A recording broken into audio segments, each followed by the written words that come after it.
এখন যেটা করব সেটা হচ্ছে আমাদের আজকের যে প্রথম ঘটনা সেটা আপনাদের জন্য শোনাবো, এবং এটা একটা ইমেইল। প্রতিদিনের মতো আজকেও আমি একটা ইমেইল দিয়ে শুরু করছি। ওকে, ইমেইলটি পাঠিয়েছেন আমাদের একজন লিসেনার। তিনি যেভাবে লিখেছেন আমি সেইভাবেই পড়ছি। কেমন লাগলো সেটা অবশ্যই আমাদের পেজগুলোতে এসে আপনি জানিয়ে দেবেন। লিখছেন, হ্যালো রাসেল ভাই, আমি রিয়াদ বলছি। আমি ইউরোপের একটি ছোট্ট দেশ এস্তোনিয়া থেকে লিখছি। আমি ভূত এফএমের একজন নিয়মিত শ্রোতা। চেষ্টা করি এপিসোডগুলো শুনতে, তবে সব সময় কাজের ব্যস্ততার কারণে শোনা হয় না। আমি আপনার সাথে যেই ঘটনাটি বলতে চাইছি সেটা আমার নিজের সাথে ঘটে যাওয়া একটা ঘটনা। ভালো লাগলে পড়ে শোনাবেন। আমার নাম রিয়াদ। আমি বর্তমানে ইউরোপের ছোট্ট একটি শহরে বসবাস করি, এবং এস্তোনিয়া ফিনল্যান্ড ও রাশিয়ার মাঝামাঝি অবস্থিত, যে দেশের লোক সংখ্যা মাত্র 13 লক্ষ। এদেশে আমি গত 2006 সালে অ্যানথ্রোপোলজির ওপরে মাস্টার্স করার জন্য আসি।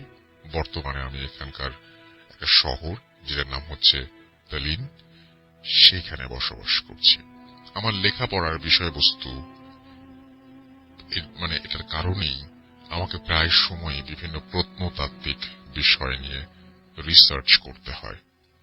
কিছুদিন আগে আমার প্রফেসরের নির্দেশে আমি ও আমার সাথে আরো 3 জন মিলে তালিন শহরের পাশে ওল্ড টাউন নামে একটি জায়গায় যাই।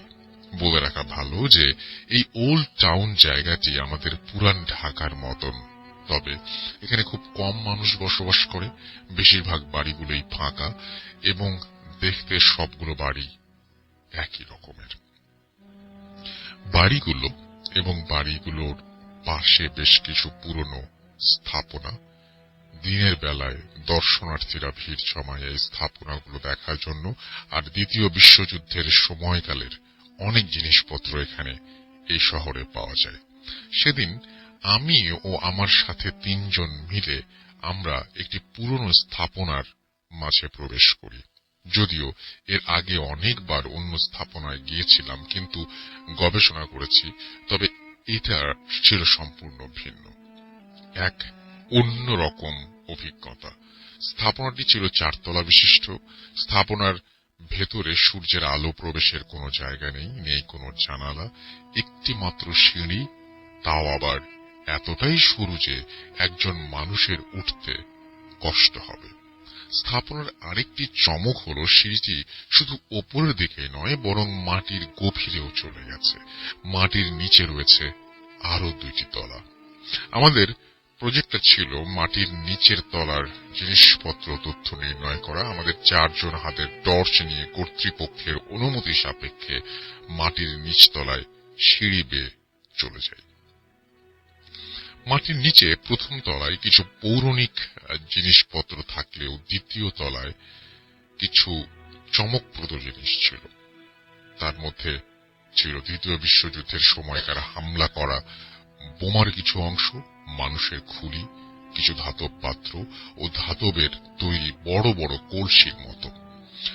আমরা আমাদের ডিভাইস দিয়ে জিনিসগুলো পরীক্ষা করতে চাই, হঠাৎ একটি জায়গায় আমার চোখ আটকে যায়। একটি মরচে ধরা 4 কোনা ধাতব কৌটা, যেটার গায়ে কিছু একটা লেখা।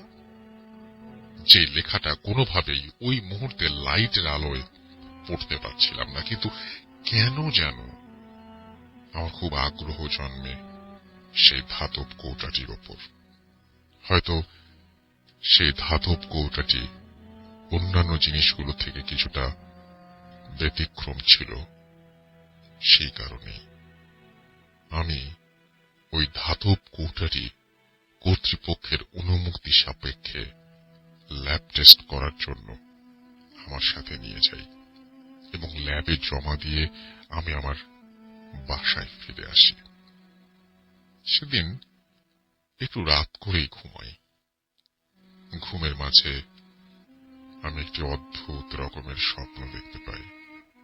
স্বপ্নে আমি নিজেকে একটি জঙ্গলের মাঝে একটি লেকের পাশে দেখতে পাই, যেখানে আমি একটি কবরের সামনে দাঁড়িয়ে আছি। সকালবেলা ঘুম ভাঙার পর আমি কোনোভাবেই বুঝতে পারছিলাম না এরকম স্বপ্ন কেন দেখলাম। পরের দিন সকালের নাস্তা সেরেই হাতে একটা কফি নিয়ে ইউনিভার্সিটির দিকে চলে যাই। ল্যাবে গিয়ে আমি কৌটাটি খোলার চেষ্টা করি এবং অনেক চেষ্টার পর ধাতব কৌটাটি অক্ষত অবস্থায় খুলতে সক্ষম হই। জং পড়ে থাকা সেই কৌটাটির ভেতর অনেক পুরনো একটি ছোট্ট কাগজ পাই, যেটা দেখতে কিছুটা পুড়ে যাওয়া কাগজের মতো, অর্থাৎ হলুদ রঙের কাগজে যদি অনেকদিন ভাঁজ করে রেখে দেয়া হয় তাহলে যেই লালচে ধূসর রং ধারণ করে সেই রকম। দেখে মনে হচ্ছে এটি দ্বিতীয় বিশ্বযুদ্ধ কিংবা তার আগের সময়কার। কাগজটি খোলার পর আমি একটি অদ্ভুত রকমের নকশা এবং কিছু লেখা দেখতে পাই। লেখাটি রাশিয়ান ভাষায় ছিল, আর আমি এই ভাষা জানি না বলে কাগজটি রাশিয়ান জানে এরকম একজন রিসার্চারের কাছে পাঠিয়ে দেই। সে কাগজটি স্ক্যান করে পরীক্ষা করতে শুরু করে। পরদিন সে আমাকে জানায় যে কাগজের রাশিয়ান ভাষায় তাদের পৌরাণিক এক দেবতার নাম এবং কিছু মন্ত্র আছে। সেই সাথে সেই নকশার কথা জিজ্ঞেস করলে জানা যায় এটি একটি জায়গায় নকশা, যেটা কিনা কেইলা নামে একটি গ্রাম নির্দেশ করে। এটা জানার পর এই বিষয়টি নিয়ে আমাদের টিমের আগ্রহ আরো বাড়তে থাকে। পরদিন সকালে কেইলা গ্রামের উদ্দেশ্যে আমরা রওনা দিই। নকশা থেকে পাওয়া ধারণা অনুযায়ী আমরা গ্রামের ভেতরে একটি জঙ্গল আছে, সেখানে যাই। আমরা জঙ্গলের ভেতর প্রায় 2-3 কিলোমিটার হাঁটতে থাকি শুধুমাত্র সেই নকশাটির পরিশেষ দেখব বলে। বলে রাখা ভালো, ওই গ্রামের মানুষজনের কাছ থেকে শোনা ওই জঙ্গলে নাকি দিনের বেলাতেও মানুষ যাতায়াত করে না, কি নাকি সমস্যা হয়। আর জঙ্গলটা গাছগাছালিতে এতটাই ঘন যে সূর্যের আলোটুকুও ঠিকভাবে পৌঁছয় না। অবশেষে নকশা অনুযায়ী জঙ্গলের মাঝে একটি জায়গায় রাস্তা শেষ হয়ে যায় এবং অন্য দিক থেকে রাস্তা এসে ঠিক একই জায়গায় মেলে। বলা যায় আমরা একটি গোল চত্বরে পৌঁছে যাই। আমাদের সেখানে ছোট্ট একটি লেক দেখতে পাই, কিন্তু লেকটা দেখার পরে আমার শরীরটা কেমন যেন করে ওঠে, কারণ ঠিক এইরকম দেখতে একটা লেক আমি গতকাল রাতে স্বপ্নে দেখেছিলাম। লেকের পানি থেকে কেমন যেন তীব্র দুর্গন্ধ বের হচ্ছিল, আর লেকের প্রায় শুকিয়ে যাওয়া পানি ছিল কালো বর্ণের। আমার টিমের একজন, যার নাম ছিল অ্যান্ড্রু, সে লেকের ঠিক দক্ষিণ পাশে দুটো গাছের মাঝামাঝি একটি উঁচু জায়গায় আবিষ্কার করে, যেটা কিনা নকশায় নির্দেশ করা ছিল। আর নকশায় এও বলা ছিল যে ওই উঁচু জায়গাতে দেবতার প্রাণ শক্তি লুকায়িত আছে। আমার টিমের অ্যান্ড্রু ছিল ক্যাথলিক আর বাকি দুজন ছিল নাস্তিক। তারা ডিসিশন নেয় যে তারা ওই উঁচু জায়গাটিতে ঘুরে দেখবে কি আছে, কিন্তু আমার কেন যেন খুব বেশি একটা ভালো লাগছিল না। বারবার গত রাতের স্বপ্নের কথা মনে পড়ছিল। খোঁড়াখুড়ি করার যন্ত্রপাতি না থাকায় সেদিন আমরা ফিরে চলে আসি। সেদিন রাতে বাসায় এসে নিজের রান্না ও ডিনার শেষে অনেক লেট হয়ে যায় আমাদের। বিছানায় পিঠ লাগাতেই ঘুম চলে আসে। কখন যে ঘুমিয়ে যায় নিজেই টের পাইনি। সেদিন রাতেও আমি সেই আগের রাতের সেম স্বপ্নটা দেখতে পাই, এবং আরো দেখতে পাই যে কে যেন একজন আমাকে বলছে সেই জঙ্গলের মাঝে লেকের কাছে না যেতে, বারবার আমাকে হাত দিয়ে না যাবার জন্য নির্দেশ করছে কিংবা কোনো কিছু বারণ করছে। সকালে প্রচন্ড মাথা ব্যথা নিয়ে ঘুম ভাঙে, কিন্তু কোনোভাবে আমি স্বপ্নের ব্যাপারটা মেটাতে পারছিলাম না। প্রতিদিনের মতো আজকেও আবার ল্যাবে চলে যাই, এবং আজকে একটু আগে কাজ শেষ করে আমরা ওই জঙ্গলে বেরিয়ে পড়ি।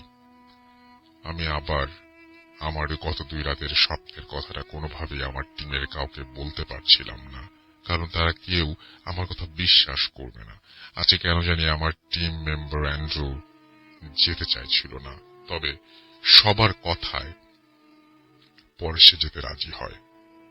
আর আমি কেমন যেন ভয় পাচ্ছিলাম, আবার কৌতূহল হচ্ছিল। মনে হচ্ছিল যদি ভালো একটা কিছু পেয়ে যাই তাহলে আমার থিসিসের কাজে সহায়ক হবে। যাই হোক, আজকে সমস্ত যন্ত্রপাতি নিয়ে একজনের গাড়িতে চড়ে রওনা হলাম। গ্রামের শেষ অংশে যাবার পর গাড়ি নিয়ে যাওয়া যায় না, তাই গাড়ি দেখে হাঁটা শুরু করলাম। গ্রাম পেরিয়ে জঙ্গলে ঢোকার সময় এক বৃদ্ধের সাথে দেখা।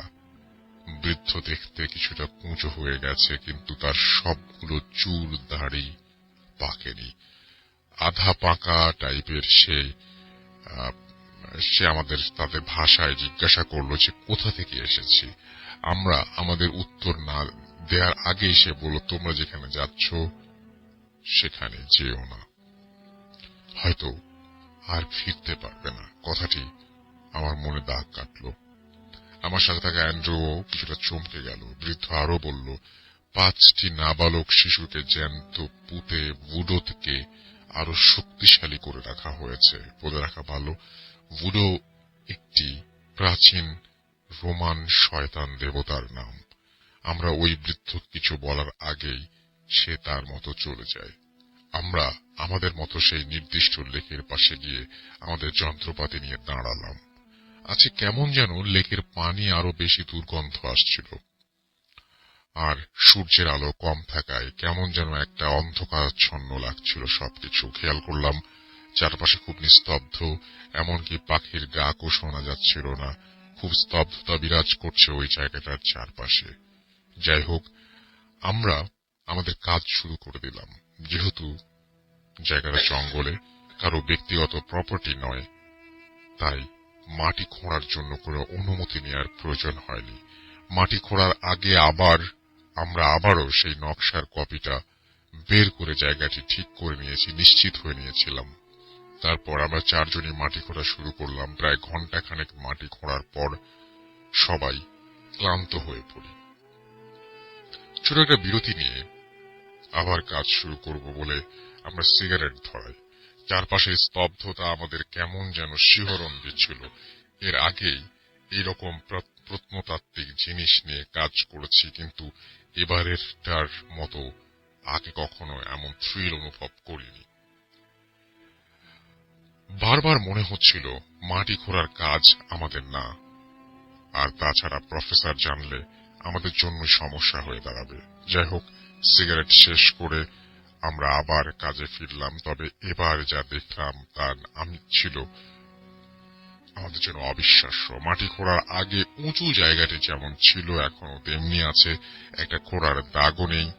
বিষয়টা আমাদের কাছে প্রচন্ড অবাক লাগলো। 4 জন মিলে 1 ঘন্টা খোঁড়ার পর মাটিগুলো আবার সেই জায়গায় পাশে ফেলেছিলাম, কিন্তু সেই চিহ্নও নেই। সত্যি অবিশ্বাস্য। এই অবাক করা বিষয়টা কেউ বিশ্বাস করতে পারছিলাম না, তাই আমাদের নিজেদের মাঝে কথা কাটাকাটি শুরু হয়ে যায়। এদিকে সন্ধ্যা হবার উপক্রম। আমরা সেদিন আর কাজ না করে সেখান থেকে ফিরতে শুরু করলাম। ফেরার পথে যন্ত্রপাতি গুলো যার যার কাঁধে তুলে নিলাম। গাড়ি পর্যন্ত আসতে প্রায় 1 কিলোমিটার হাঁটতে হবে। আমি আবার সেই যন্ত্রপাতি কাঁধে নিয়েছিলাম। এখনো সেই যন্ত্রপাতি আমার কাঁধে নিয়ে আসছি, কিন্তু এবার কেন যেন আগের চেয়ে বেশি ভারী মনে হচ্ছিল। হাঁটার সময় আমার বারবার মনে হচ্ছিল কে যেন আমার ঠিক ঘাড়ের পেছনে নিঃশ্বাস ফেলছে, আর আমার ঘাড়ে প্রচন্ড ওজন অনুভব করছিলাম। বারবার চমকে উঠছিলাম আমাদের পেছনে কারো হেঁটে আসার আওয়াজ শুনে। শুকনো পাতার ওপর পা ফেললে যেমন মড়মড় আওয়াজ হয়, ঠিক সেই আওয়াজ আসছিল আমাদের পেছন থেকে। আমাদের পাশে ঝোপের মাঝ দিয়ে কি যেন দৌড়ে গেল এবং আওয়াজ হচ্ছিল। আমাদের বুঝতে বাকি রইল না যে আমরা কোনো খারাপ একটা জায়গায় চলে এসেছি।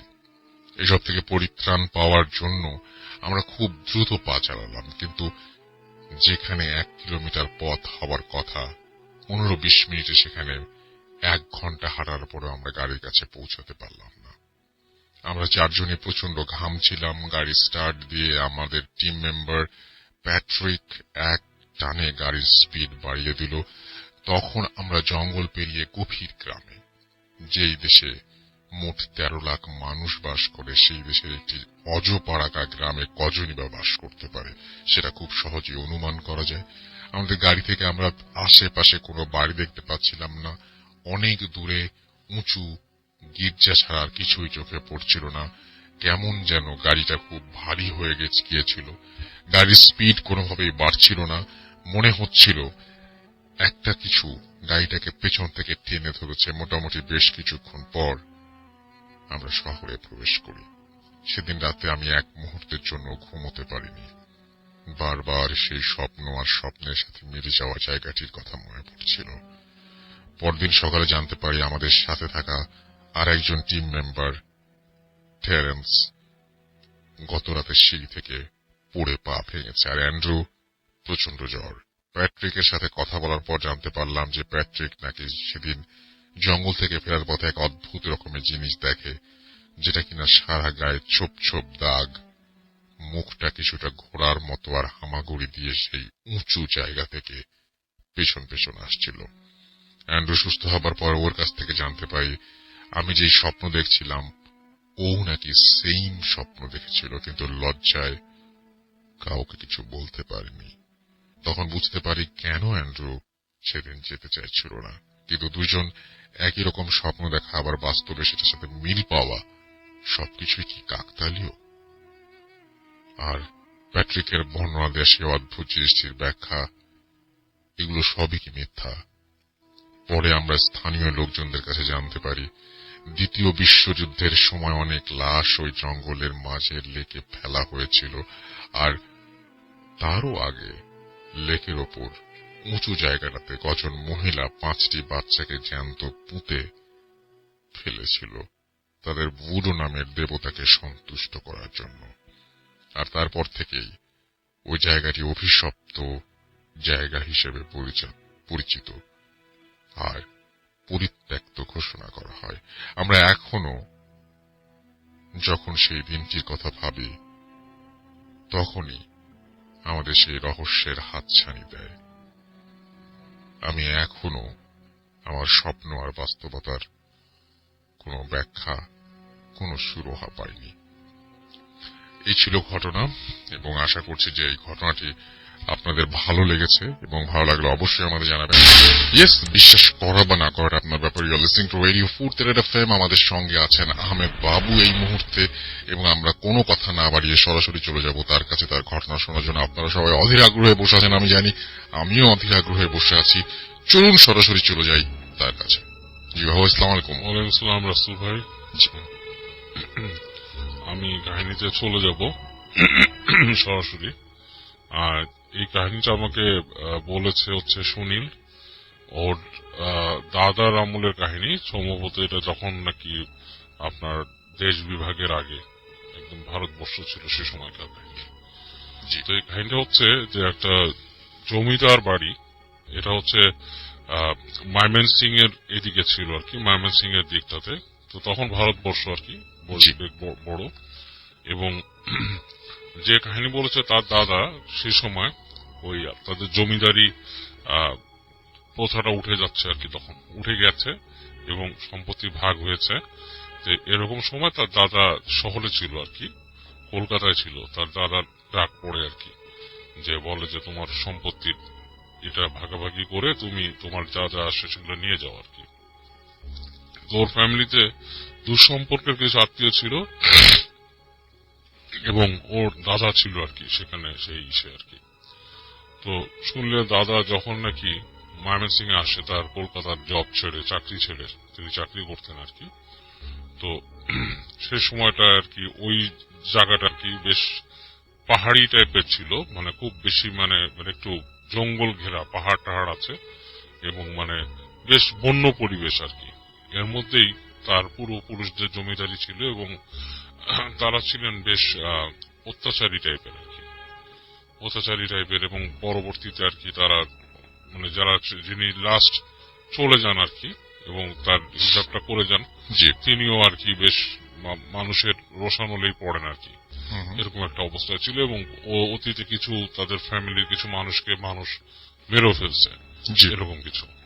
যাই হোক, শুনলে দাদা যখন ওখানে যায় তখন যে দেখে যে পরিবেশটা মোটামুটি, তখন আর জমিদারির ব্যাপারটা নেই ওখানে। তবে তার যে উকিল তিনি এবং তাদের যে ম্যানেজার ছিলেন তিনি ওই বাড়িটাতে তাকে নিয়ে যান আর কি। নিয়ে যে ওখানে রাখেন, দেখান বাড়িটা বিশাল বাড়ি, এবং তার অন্যান্য যে জিনিসগুলো বুঝে নেওয়া সেগুলো তাকে বোঝাতে থাকেন। এবং তার এক দুঃসম্পর্কের এক হয় আর কি, মানে যেটাকে বলে জেঠি বা সামথিং ছিল আর কি। তিনি তার সাথে সব কমিউনিকেশন এন্ড সবকিছু মেনটেন করতেন, কারণ তারই নাকি আরো কিছু মানে মানে ওনার দাদার যে জেঠি আর কি, তারই নাকি আরো কিছু মানে প্রাপ্য ছিল কিছু অংশে কি হিসাব কিতাবে আর কি।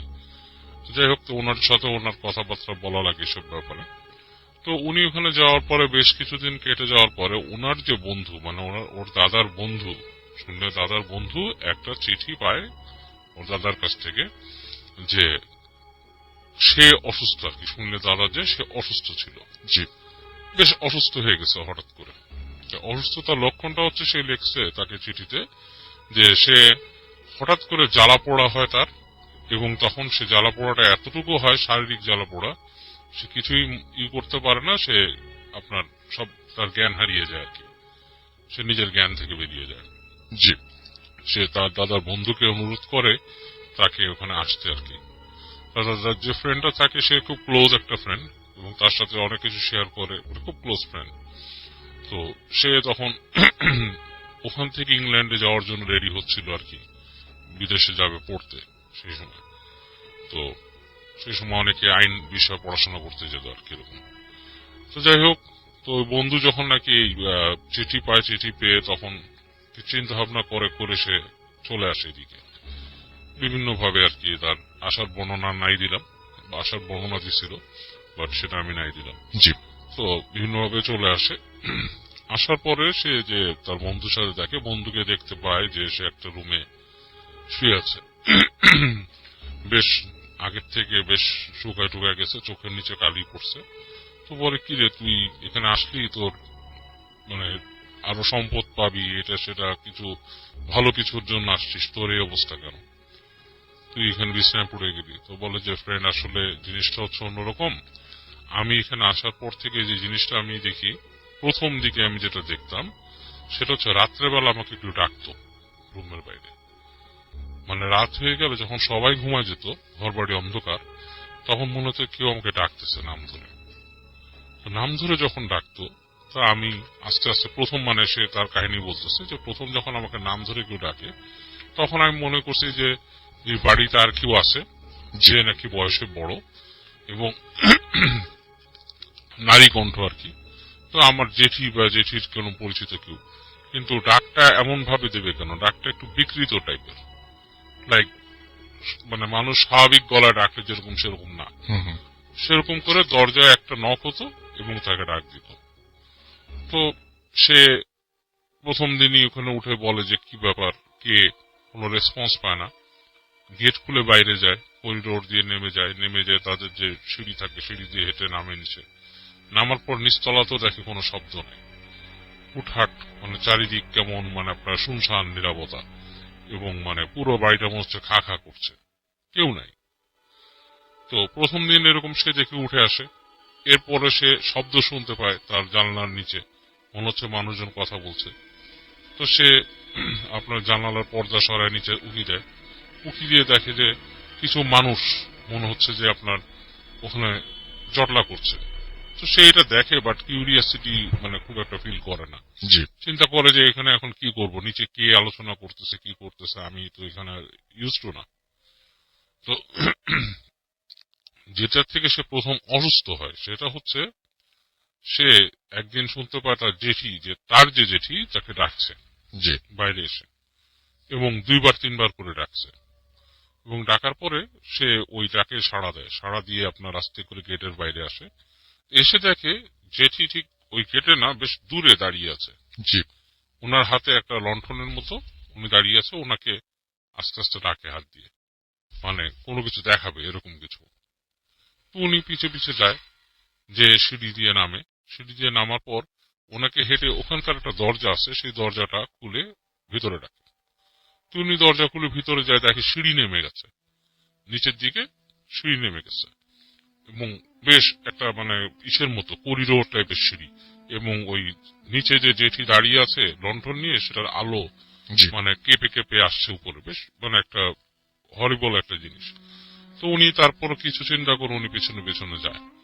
তো যাওয়ার পরে দেখে যে একটা দরজা, ওই দরজার সামনে তিনি যখন দাঁড়ায়, জেঠিও দাঁড়ায় আছে, এবং দেখে যে ওখানে যে একটা শব্দ আসছে লাইক ভেতর থেকে, লাইক হুম হুম, মানে বেশ একটা মানে বেশ গম্ভীর একটা গর্জনের মতো আসছে, লাইক কোন প্রাণী যদি গজরাতে থাকে এরকম জি। এরকম একটা শব্দ আসছে। তো উনি বেশ ভয় পেয়ে যায়, কারণ ওই বদ্ধ জায়গার থেকে যে গর্জনটা আসে ওনার কাছে বেশ ভয় লাগে। এবং এই পর্যায়ে দেখে ফট করে ওই আলো লণ্ঠন যে থাকে জেঠির হাতে, সেটা নিভে গেছে। আচ্ছা। তো উনি ডাকতে থাকে জেঠিমা জেঠিমা, এরকম করে ডাকে, তাকে কোনো সাড়া নেই। এবং ওই গর্জন যেটা হচ্ছে, গর্জনটা আরো লাউডার হচ্ছে ওই জায়গায়। আচ্ছা। উনি ব্যাক করে আসতে যায়, ব্যাক করে আসতে যায় দেখে দরজা লাগানো, মানে যে সিঁড়ির গোড়ায় যে দরজাটা সেটা লাগানো। তো উনি অনেক দরজা নক করে চিৎকার করে, মানে মানুষের নাম ধরে ডাকে, কেউ আসতেছে না। জি। এবং এক পর্যায়ে গর্জনটা এমন ভাবে মানে ওনাকে এফেক্ট করে যে ওনার মনে ওনার মাথার মধ্যে কিছু আসতেছে, এবং মনে হচ্ছে যে কোন একটা ভয়ঙ্কর প্রাণী ওই সিঁড়িতে উঠে আসবে। তো ওই অবস্থায় উনি জ্ঞান হারায় ফেলে। তো ওনার কতক্ষণ জ্ঞান হারালো ছিল উনি জানে না, বাট ওনার যখন জ্ঞান ফেরে তখন দেখে যে উনি ওনাকে ঘাটে শোয়ানো, মানুষজন আশেপাশে আছে, জিজ্ঞেস করে কি হয়েছে, তখন বলে যে আমি এরকম এরকম দেখছি। তো সবাই শুনে, সবাই একজন আরেকজনের চেহারার দিকে তাকায়, মুখ চাওয়াচাই করে, কিন্তু কেউ কিছু বলে না, বলে আপনি দুঃস্বপ্ন দেখছেন, আপনাকে আমরা এখানেই পাইছি ভিতরে সিঁড়ির গোড়ায়, এবং আপনি প্রায় একদিন অচেতন ছিলেন। তো এরকম বলার পর যেটা হয় যে সে শুয়ে থাকে, নর্মালি বসে থাকে, শরীরটা খারাপ। তো হঠাৎ তার যেটা হয় যে গা জ্বালা পোড়া করে, গা জ্বালা পোড়া করতে করতে প্রচন্ড মনে গায়ে কেউ আগুন ধরাই দিছে, এবং এই যন্ত্রণা সহ্য না করতে পেরে উনি বেহুশ হয়ে যায়। তখন উনি দেখে যে এখানে তো ওনার কেউ নাই, উনি যে ফেরত চলে যাবে সেটাও উনি ওনার জেরিমাকে জানান যে আমি চলে যেতে চাচ্ছি কলকাতায়, আমি পরে এগুলো আমার শরীরে, কিন্তু ওনার যে শরীরের অবস্থা যাওয়ার মতো না। আচ্ছা। এই কারণেই উনি ওনার বন্ধুকে চিঠি লিখছে। তো ওনার বন্ধু আসে, বন্ধু ওনার কথাগুলো শুনে বলে চল আমি দেখি তোর কি অবস্থা, আমরা পারলে তোকে নিয়েই যাই এখান থেকে, কি ঘটনা। তো বন্ধু যেটা করে, ওনাকে রেখে ওর মানে ওর দাদার ফ্রেন্ড যে, সে একটু মানে ওই জায়গায় ঘোরাফেরা করার চেষ্টা করে, পুরে মানে কি ঘটনা এরকম কেন, ও যেখানে দরজার কথা বলছিল ওখানে যে উনি একটা দরজা দেখে নেমে যে, কিন্তু দরজাটা তালা মারা, দরজাটা তালা লাগানো। ওনার জেঠিকে উনি জিজ্ঞেস করে যে এরকম কিছু হয়েছিল, আপনি কি দেখে, বলকে না কিভাবে, এটা কি সম্ভব, আমি ওকে কেন নিয়ে যাব। তখন বলে যে এটার নিচে কি আছে, দরজা বলে এটার নিচে কি আছে এটা আমিও জানি না, এটা হচ্ছে ওর মানে তারও দাদাদের সময়কার জিনিস, এখানে টর্চার সেলও আছে নিচে, যেখানে বিভিন্ন টর্চার সেল হতো তারপর ওখানকার আপনার ওই ওদের যে নাচের নৃত্যশালা বলরুম যেটা, ওইটাও আছে ওখানে, বলে এই দরজা দিয়ে অনেক জায়গায় যেতে হয়। জি। তো ওনার বন্ধুর খুব কিউরিয়াসিটি জাগে ব্যাপারটা নিয়ে, উনি বলে জেঠিমা আমাকে কি আপনি চাবি ম্যানেজ করে দিতে পারবেন, বলে কিনা এই গেটের চাবি এখানে নাই, আপনি ম্যানেজারের সাথে কথা বলেন, উনি যদি আপনাকে কোনোভাবে ব্যবস্থা করে দিতে পারেন। তো উনি যান ম্যানেজারের সাথে, অনেক রিকোয়েস্ট করেন, বলেন যে আমাকে চাবি দেন, আমি দেখতে চাই কি ঘটনা, ওর কি হলো, আর ও কেন এরকম অসুস্থ হচ্ছে। তো এটারও কোনো মানে আসলে ম্যানেজার কিছু বলে না। তো ওনাকে যেটা করে, একদিন এরকম উনি বসে আছে এক জায়গায়, ওই বসে ছোট একটা দোকান ওখানে, সেখানে ওই সময়কার সময় গরুর দুধের চা তৈরি হতো আর কি। তো উনি ওখানে বসে বসে বাইরে গ্রামের একটা ইসে গুড়ের চা খাচ্ছে আর কি। এই সময় ওই বাসার একজন ভৃত্য, জি। খুব বয়স্ক, সে এসে বলে যে বাবু আপনার সাথে একটু কথা বলতে চাই। তো উনি বলে যে কি ব্যাপার, কি নিয়ে কথা বলবা, বলে যে আমি ওই যে ওই বাবুর, ওই যে বাবু যে আছে ওনার যে অসুস্থতা, উনি যে অসুস্থ কেন আপনাকে আমি বলতে চাই কি হয়েছে। তো বলতেছে কি ব্যাপার, বলে যে ব্যাপার হচ্ছে যে ওনাদের এই বাড়ির সম্পত্তি নিয়ে অনেক ব্যাপার আছে, ওনার জ্যাঠার ছেলেরাদেরও অনেক আগ্রহ, ওনারা খুব অত্যাচারী ছিলেন। আচ্ছা। তো সম্ভবত ওনার জেঠিমা অনেক জানে, মানে জাদু টোনা জানে, জাদু টোনা করছে। আর ওই যে আপনি যে রুমে ঢুকতে চান, যেখানে ঢুকতে মানে উনি যে ভয় পাইছে বলতেছে, ওখানে কিন্তু উনি আসলেও ঢুকছে, কারণ ওইখানে কিন্তু ঢুকে ওনার জেঠিমা মাঝে মাঝে আপনাকে মিথ্যা বলছে যে ওখানে ঢুকে না। বলে আপনি আমাকে কেন বলে দিচ্ছেন এগুলা? বলে আমি ওনার ভালো চাই, উনি তো এগুলোর সাথে জড়িত না, উনি কিছুই জানে না, উনি আসছে ওনার হিস্সা নিয়ে যেতে এখান থেকে, আর তো কিছু না। রাইট। কিন্তু এখানে এরকম হয়, ওইখানে একসময় ওখানে অত্যাচার করতে ওখানে বাঘ পালতো উনি, একদম অন্ধকার কুঠুরির মধ্যে বাঘ রাখতো উনি, এবং ওই বাঘের মুখে ওনার যাকে মানে মৃত্যুদণ্ড দেওয়া যাওয়া করতো ঠেলে দিত, বাঘের মুখে ঠেলে দিত উনি। আচ্ছা এছাড়াও অনেক টর্চার সেল ছিল, নর্তকীদেরকেও ঠেলে দিত, এরকম ব্যাপার আচ্ছা। আছে। তো উনি বলে তাহলে আমার তো এখানে ঢোকা দরকার, বলে ওইটা ম্যানেজারের রুমে চাবি আছে, আপনি চাইলে যে দেখতে পারেন ওখানে কি আছে। তো ওনার বন্ধু যেটা থাকে উনি খুব মানে করে ম্যানেজারের যে রুম থেকে একদিন ওই কাজের লোকের সহায়তায় চাবিটা উনি ম্যানেজ করে এসে উনি ওই রুম খুলে ঢুকে নিচে যে দেখে আসলেই ওই যে ওখানে যে নামছে মানুষ, পায়ের ছাপ, মানে ধুলার মধ্যে পায়ের ছাপ, যে মানে এবং বোঝা যাচ্ছে যে এখান থেকে মানুষ ওঠানামা করে, যে এরকম একটা ব্যবস্থা আছে। তো উনি ওই চাবিটা নিয়ে তো আর ওখানে রেখে দিতে পারবে না, উনি ঢুকে যে ওই রুমগুলো দেখে, জি। রুমগুলো দেখে আসার পরে উনি চুপচাপ চাবি রেখে চিন্তা করে যে ওনার বন্ধুকে নিয়ে উনি চলে যাবেন ওখান থেকে। তো যেটা হয় রাত্রেবেলা, ওই দিন রাত্রে আর কি, উনি ঘুমাচ্ছেন, উনি ওই রকম শব্দ পান যে ওনার গেটকে নক করতেছেন, জি। তো উনি ওই নক শুনে উনি উঠে আস্তে আস্তে আস্তে করে ফলো করে আসেন। কিন্তু উনি যেটা দেখেন যে ওনার রুম নক করছে আসলে কোনো না আর কি, মানে ওই চাচি বা কেউ করেন নাই, ওই রুম নক করছে কাজের লোকটা, এবং ওনাকে আস্তে আস্তে ফিসফিস করে বলেন যে ওই যে দেখেন। তো উনি দেখে যে ওই যে লণ্ঠন হাতে ওই যে জেঠি থাকে, উনি হেঁটে হেঁটে ওই রুম দিয়ে যাচ্ছেন দরজা দিয়ে। উনি ওটার সাথে ফলো করে করে ঢুকেন ভিতরে আস্তে আস্তে, ওই জেঠি যায়, উনি আস্তে আস্তে আস্তে আস্তে করে পাটি পেটিয়ে ওখানে যান। যাওয়ার পরে দেখেন দূর থেকে একটা ঘরের ভেতর থেকে খুব আলো মানে বাড়ছে নিমছে এরকম কিছু আর কি। তো উনি যে আস্তে করে উকি দেন, ওখানে উকি দেওয়ার পর দেখে যে ওখানে একটা অগ্নিকুণ্ডর মতো জ্বালানো, ছোট্ট একটা অগ্নিকুণ্ড, সেখানে ওই জেঠি কি দিচ্ছে এবং উনি মন্ত্র পড়তেছে, এবং ওই পাশে মানে ঠিক আগুনের ওই পাশটাতে কিছু ছায়া মূর্তির মতো আছে, তাদেরকে দেখা যায় না, বোঝা যায় না, বাট বোঝা যায় কিছু ছায়া মূর্তির মতো দাঁড়ানো এখানে। তো উনি জিনিসটা দেখে মানে জিনিসটার এতটা ভয়াবহ ছিল জিনিসটা, যে জেঠির যে রূপটা ছিল সেখানে সেটাও বেশ ভয়াবহ, চুল টুল খোলা, এবং উনি বেশ ভয় পেয়ে যান ওইটা দেখে। উনি ভয় পেয়ে উনি আস্তে ধীরে উনি ওখান থেকে চলে আসেন, উঠে আসেন, ওখানে আর থাকেন না, এবং এসে দেখেন বন্ধুর কাছে দেখে বন্ধুর সারা শরীর হিম হয়ে গেছে, মানে ঠান্ডা। উনি বন্ধুকে তাড়াতাড়ি উনি ওনার সাথে যে ওই লেপ টেপ চাদর ছিল তা দিয়ে ঢেকে দেন, দেখে উনি ওই রাতে ওখানে বন্ধুর সাথে ঘুমায় যান। এখন পরদিন উনি যে দেখেন সবকিছু ঠিকঠাক, উনি ব্যবস্থা করেন ওনার বন্ধুকে নিয়ে যাবেন ওখান থেকে। তো সবকিছু মোটামুটি রেডি হয়, শেষ মুহূর্তে এসে যে ম্যানেজার যে নিয়ে যাবে বলে যায় আজকে তো আপনাদের বেরোতে পারতেছেন না, আপনাদের কালকে যেতে হবে, আজকে যাওয়া সম্ভব না বাসা থেকে। তো উনি একটু হতাশ হন, যে উনি মনে করছিল যেটার থেকে আমি পালিয়ে গেলেই মনে হয় ভালো, আর যদি বন্ধুকে নিয়ে যেতে পারি এখান থেকে ভালো। তো রাতের বেলা উনি ঘুমিয়ে আছেন ওই দিন রাতে, বন্ধু রুমে ঘুমান নাই, নিজের রুমে ঘুমাইছে। তো উনি দেখতেছে যে ওনার বিছানার চারপাশ দিয়ে কিছু এরকম ছায়া মূর্তি ঘুরতেছে, বেশ লম্বা লম্বা ছায়া মূর্তি ঘুরতেছে, আর উনার ঠিক মাথার কাছে ওই জেঠি, কিন্তু অন্ধকারের মধ্যে, উনি বুঝতেছে একে, বলতেছে যে তুই ওকে নিয়ে যেতে আসছিস, ওকে তো যেতে দিব না, আর তুই যদি নিজের প্রাণ নিয়ে যেতে চাস তুই চলে যা এখান থেকে। তো এটা ওনাকে বলার পর উনি মানে ঘুমের মতো তন্দ্রার মতো ছিল, উঠে দেখে যে কেউ নাই রুমের ভিতরে, বাট উনি মেসেজটা পেয়ে উনি খুব ভয় পায়।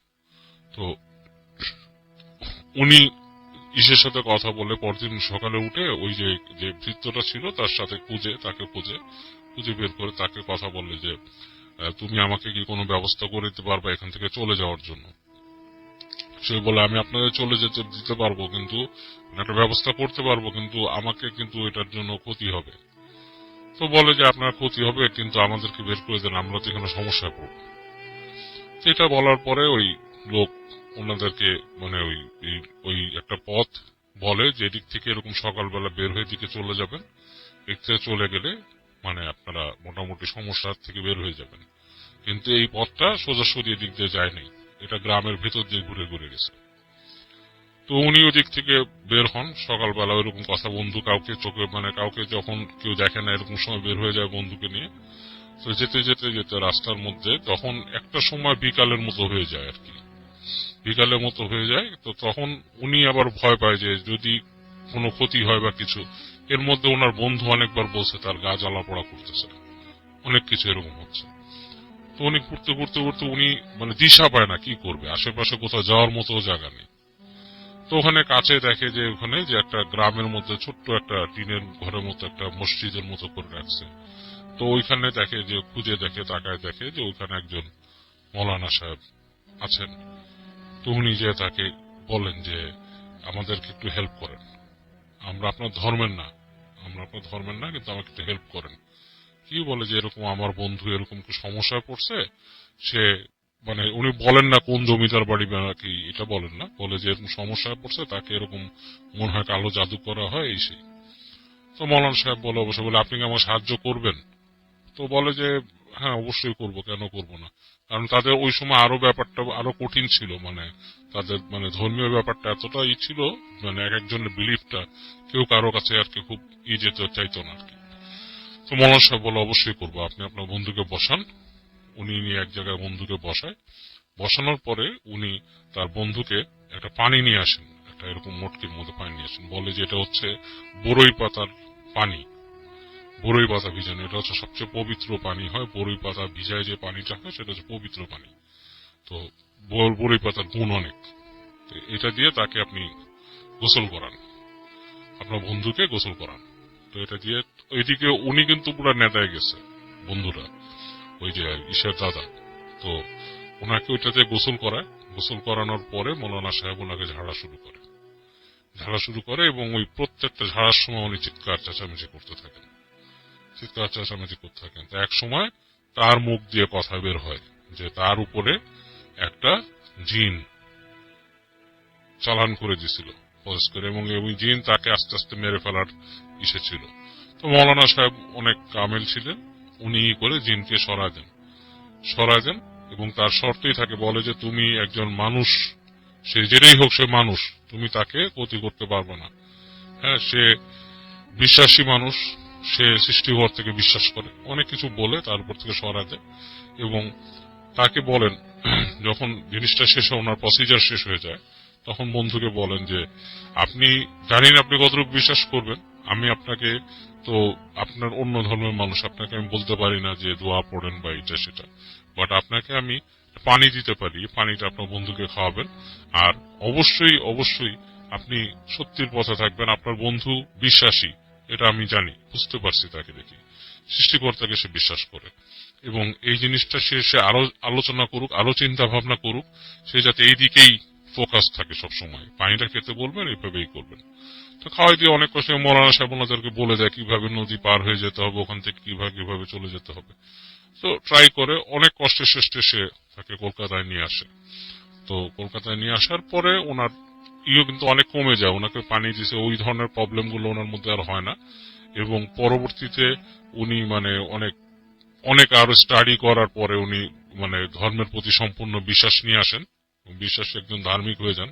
এবং উনি কিন্তু ওনাদের ওই সম্পত্তির অংশগুলো আস্তে ধীরে পরবর্তীতে পান। কিন্তু এখানে দেখা গেছে ওনার যে জেঠি ছিলেন তিনি অনেক কিছু ওনার আত্মসাৎ করে ফেলছিলেন সম্পত্তির থেকে। এটাই ছিল কাহিনী।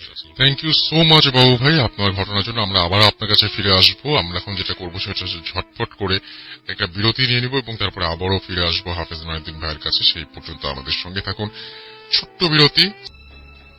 জি মাইনুদ্দিন ভাই। আসসালামু আলাইকুম ভাইয়া। জি ওয়ালাইকুম আসসালাম। আমি আজকে যে ঘটনাটা শেয়ার করব সেটা ঢাকার নবাবগঞ্জ।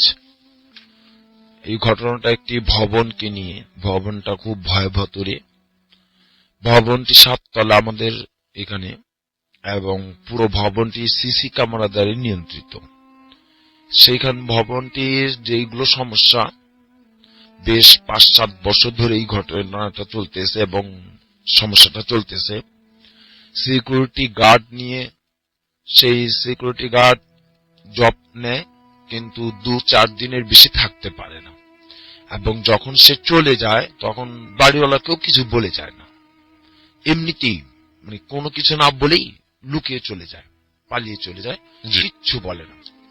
তো বেশ এরকম ভাবে অনেক দিন ধরে চলতেছিল যে সিকিউরিটি গার্ড রাখা হয় একের পর এক, কিন্তু কেউ আজও পর্যন্ত মাসখানেক কেউ ডিউটি করতে পারেনি, সপ্তাহখানেকও না, 2-4 দিন পরেই অসুস্থ পরেই লুকিয়ে চলে যাওয়া। এরপর একটা যে সমস্যাটা, গৃহকর্মীর যারা কাজের বুয়া, ওরাও ঠিক মতো এখানে থাকতে পারে না, এবং বাড়িওয়ালা ব্যতীত ওইখানে ভাড়াটিয়াদের যে গেস্ট আসে, মেহমানগুলো আসে, তারা একটা রাত থাকতে পারে, এরপরে দিন আর থাকতে পারে না, সেটাও তারাও খুব বিপদ মানে ভয়ে ভিতর পায়। তো এই বাড়ির এরকম সমস্যা নিয়ে এবার যা ঘটছিল গত সপ্তাহে, তো দারোয়ান উনার পরিচিত খুব নিকটবর্তী লোক, উনি এই জন্যই পরামর্শ দিয়ে রাখছে যে আপনাকে আমি রাখলাম, শুধু আমাকে বলতে হবে যে আপনি যদি চাকরি ছেড়ে চলে যান কেন যাবেন, এবং এই বাড়ির সমস্যাটা কোথায় আমাকে বলে যেতে হবে। যদিও না করেন, যদি আপনার দ্বারা সম্ভব না হয়, তাহলে কিন্তু আমাকে বলে যেতে হবে যে আপনি কেন আমার বাসাতে চাকরি করবেন না। এই জন্য উনি উনার খুব কাছের একজন নিকটবর্তী আত্মীয়কে উনার একটি চাকরিতে নেয়। তো ঘটনা হচ্ছে, গত সপ্তাহ শনিবার দিন উনি সকালে আসেন তার বাড়িতে চাকরিতে। রাত্রিবেলায় যে ঘটনা হয়, উনি বললেন যে আমি রাত 8টার দিকে 7 তলার উপরে যে ছাদ, সেই দরজাটা আমি তালা বদ্ধ করে দিই, এবং রাত 12টা 15 নিচের তলার মেন দরজা যেটা, আমি ওটাও বন্ধ করে দিই, এবং আমি আমার ঘরের ভিতরে বসে খাওয়া দাওয়া শেষ করে রাত 1:30 বাজে আমি যখন আর কি ঘুমাতে যাবে, সেও দেখে যে মনিটরের মধ্যে হঠাৎ করে তার চোখ গেছে যে বাড়ির ছাদের উপর যে দরজাটা 8টার দিকে তালা দেওয়া ছিল, সেটা নিজ থেকে খুলে যাচ্ছে, অটোমেটিক আপনি খুলতেছে।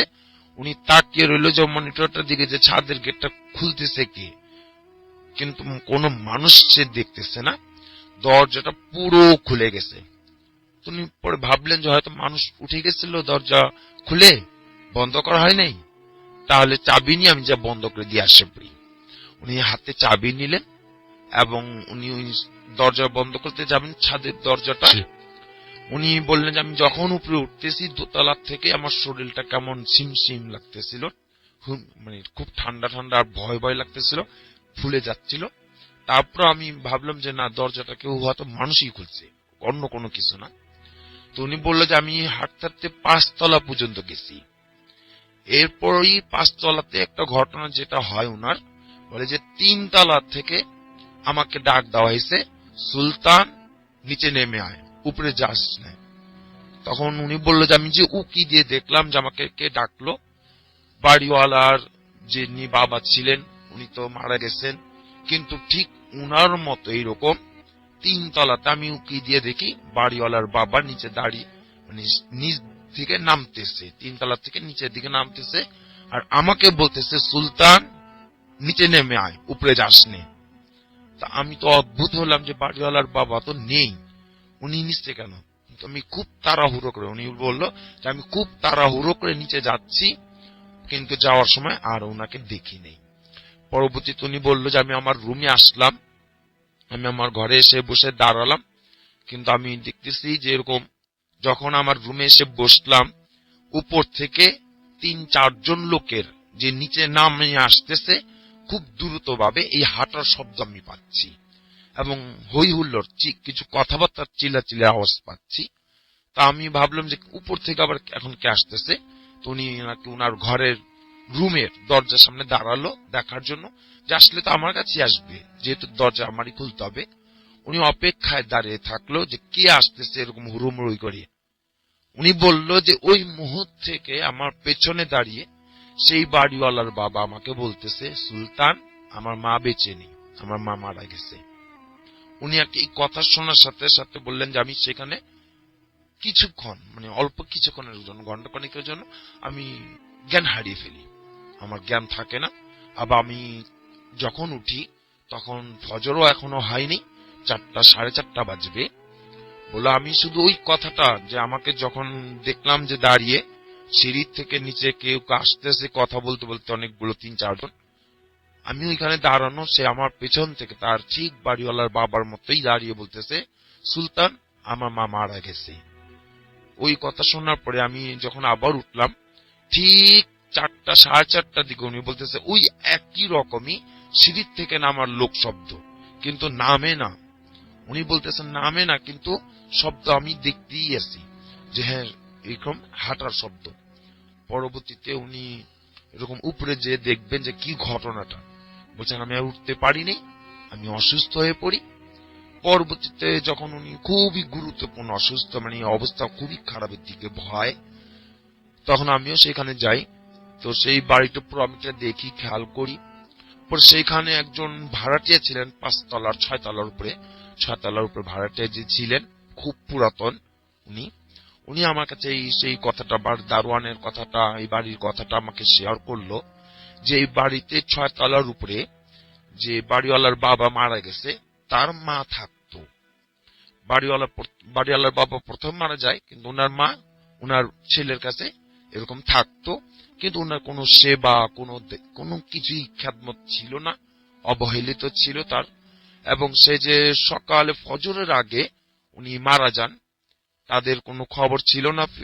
যখন দুপুর বেলায় তাকে খাবার দেওয়ার জন্য যাওয়া হয়, তখন দেখে যে উনি ইন্তেকাল করেন। ওই সবাই দুপুরের পরে আর কি খবরটা পায় উনি দুনিয়াতে নেই। তো ভাড়াটিয়া বলল যে উনার দাদুর, মানে ছেলেটার যে মুরব্বিটার বরদুয়া, অভিশপ্ত পুরো বাড়িটা একেবারে ছড়ানো, যার কারণে কেউই থাকতে পারে না সঠিক মতে, এবং খুব ভয়াবহ লাগে সবার কাছে, খুব ভয়, বাড়িটা খুব ভার হয়ে থাকে। উনি বারবার বলতেছে বাড়িটা একটা অভিশপ্তের বাড়ি, কেননা একজন অভিভাবক হয়ে সে কখনো কারো সেবা পাননি। ইন্তেকালের সময় উনি কাউকে কাছে পান নাই। যখন মারা গেছে খুব ভোরবেলায়, দুপুর বেলা সবাই জানতে পারে উনি দুনিয়াতে নেই। এই ভাইয়া ছিল ঘটনা। থ্যাংক ইউ সো মাচ আপনার ঘটনার জন্য, আপনাকে অনেক ধন্যবাদ। আমরা চলে যাব এখন বাবু ভাইয়ের কাছে, এবং বাবু ভাইয়ের কাছ থেকে আরেকটা ঘটনা শুনে আসবো। আশা করছি এই ঘটনাটা আপনাদের ভালো লাগবে। চলুন শুনে আসি। রাসেল ভাই, এই কাহিনীটা হচ্ছে আপনার সাগরের কাহিনী।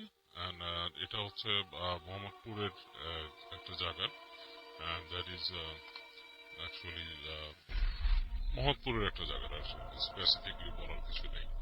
আচ্ছা, যাই হোক, ওদের সাগরদের বাসা যে জায়গা, সেই বাসার মানে অপোজিটে যে রাস্তার পাশে একসময় ছিল নদী। জি। এখন সেখানে শহর হয়ে গেছে, মানে বিল্ডিং টিল্ডিং অনেক কিছু অবস্থা। তো ওই রাস্তার মোড়টা সম্পর্কে সবার কাছেই ও শুনতো, ওর মুরব্বীরা, যে রাতের বেলা যখন নাকি ওরা হাঁটতো দিক দিয়ে, ওনারা যখন হাঁটতেন, ব্যাকিন আমিও মনে হয় তখন ছোট, হয়তো স্কুলে পড়ি, এরকম সময়কার কথা। তো তখন আমি কিন্তু ওদিক দিয়ে গেছি, রাসেল ভাই নিজে সাইকেল চালায় তখন গেছি ওদিক দিয়ে। আমার ভয় লাগতো না, আমি কিছু দেখি নাই তখন। বাট ওর মুরব্বীরা নাকি বলছে ওখানে নাকি অনেক কিছু দেখতো তারা।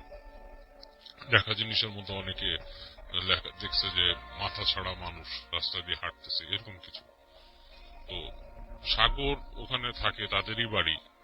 সে তাদের বাড়িতে যেটা এক্সপিরিয়েন্স করতো, যে হচ্ছে তাদেরকে মনে হতো ওর কাছে যে ও প্রায় রাস্তার মধ্যে শব্দ শুনতো আর কি, এটা ওইটা বিভিন্ন রকমের শব্দ, মানে উইয়ার্ড শব্দ।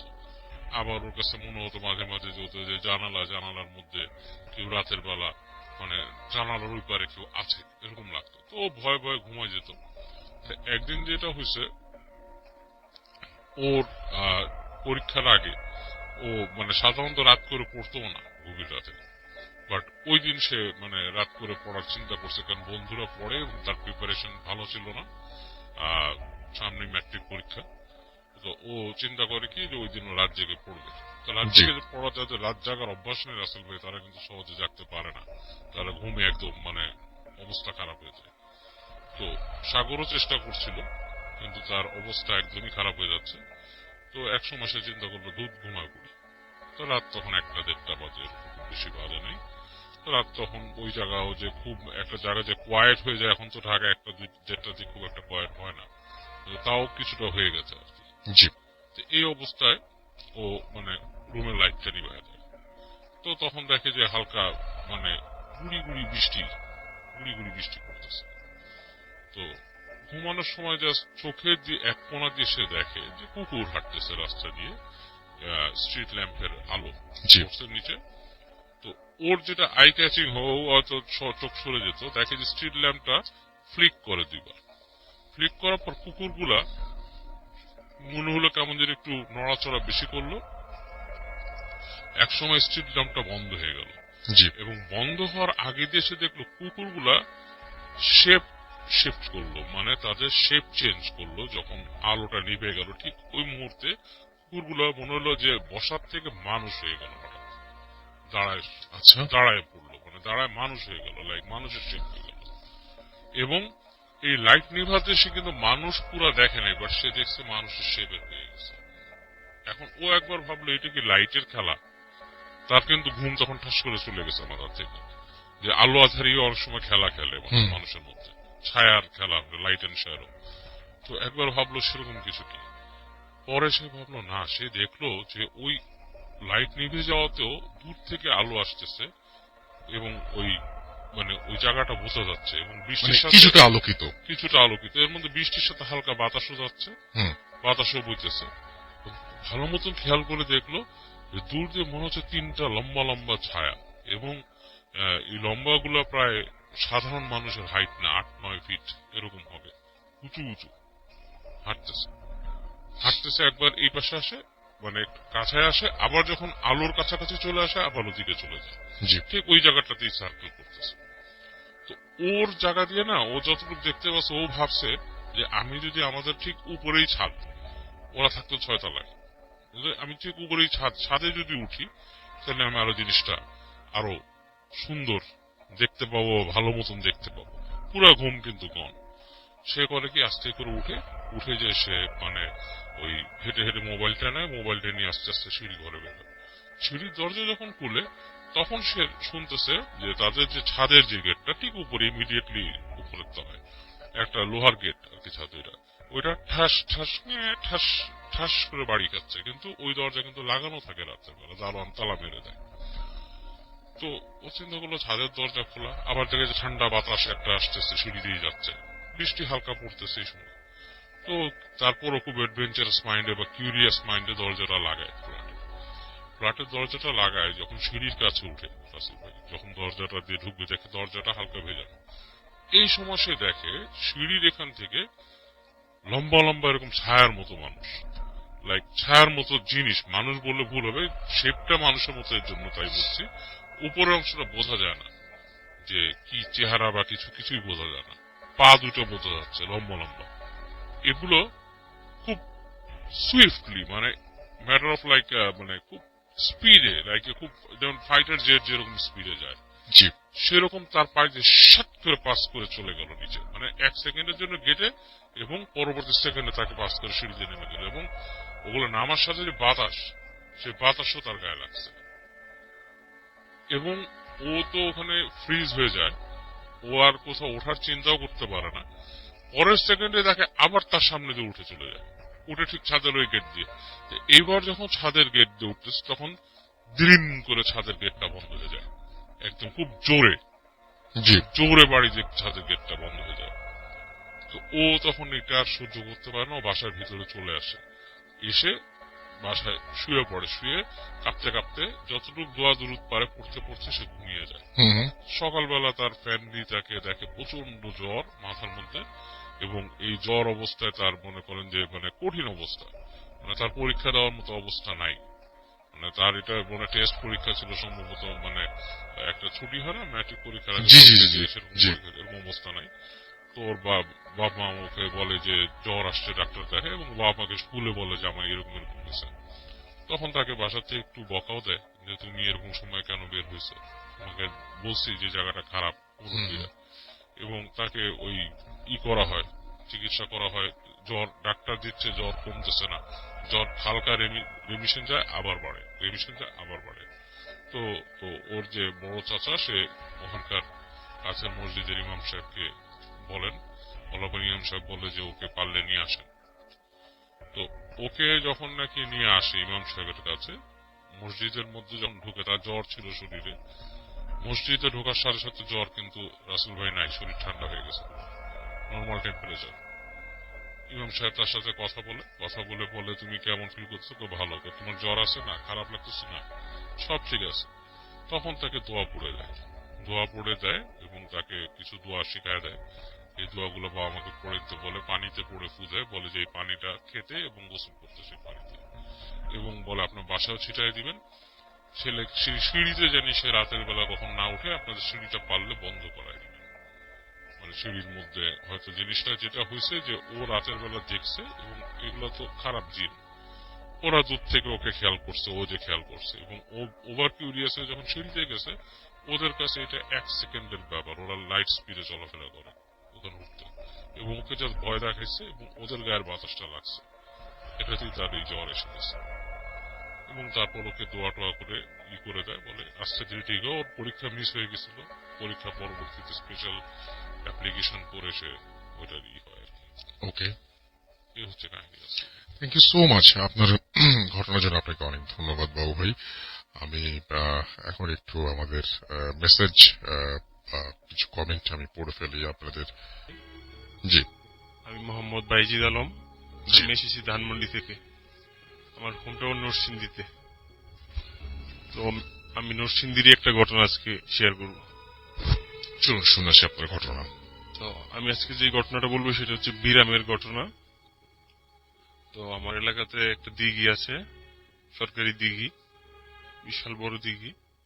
তো ওইখানে দিঘিটা ভালো না, এলাকার মুরব্বীরা বলতো এখানে রাতের বেলা যেন কেউ না যায় মাছ ধরতে।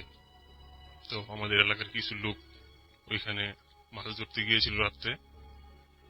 তো ওনারা মাছ ধরতেছে, হঠাৎ ওনারা বাঘের গর্জন শুনতে পায়। প্রথমে যখন বাঘের গর্জন শুনতে পায় তখন অনেকেই ভয় পেয়ে গেছিল, বলতেছে যে না, সুবিধা মনে হচ্ছে না, আজকে আমরা মাছ ধরবো না। তারপর কয়েকজন বলতেছে না না, মাছ ধরি, সমস্যা না, এগুলো কোনো বিষয় না, মাছ তো ভালোই পাচ্ছি আমরা ধরি। তো ধরতেছে মাছ, একটু পরে আবার বাঘের গর্জন, তখন মনে হচ্ছে যে আরো কাছে চলে আসছে বাঘ।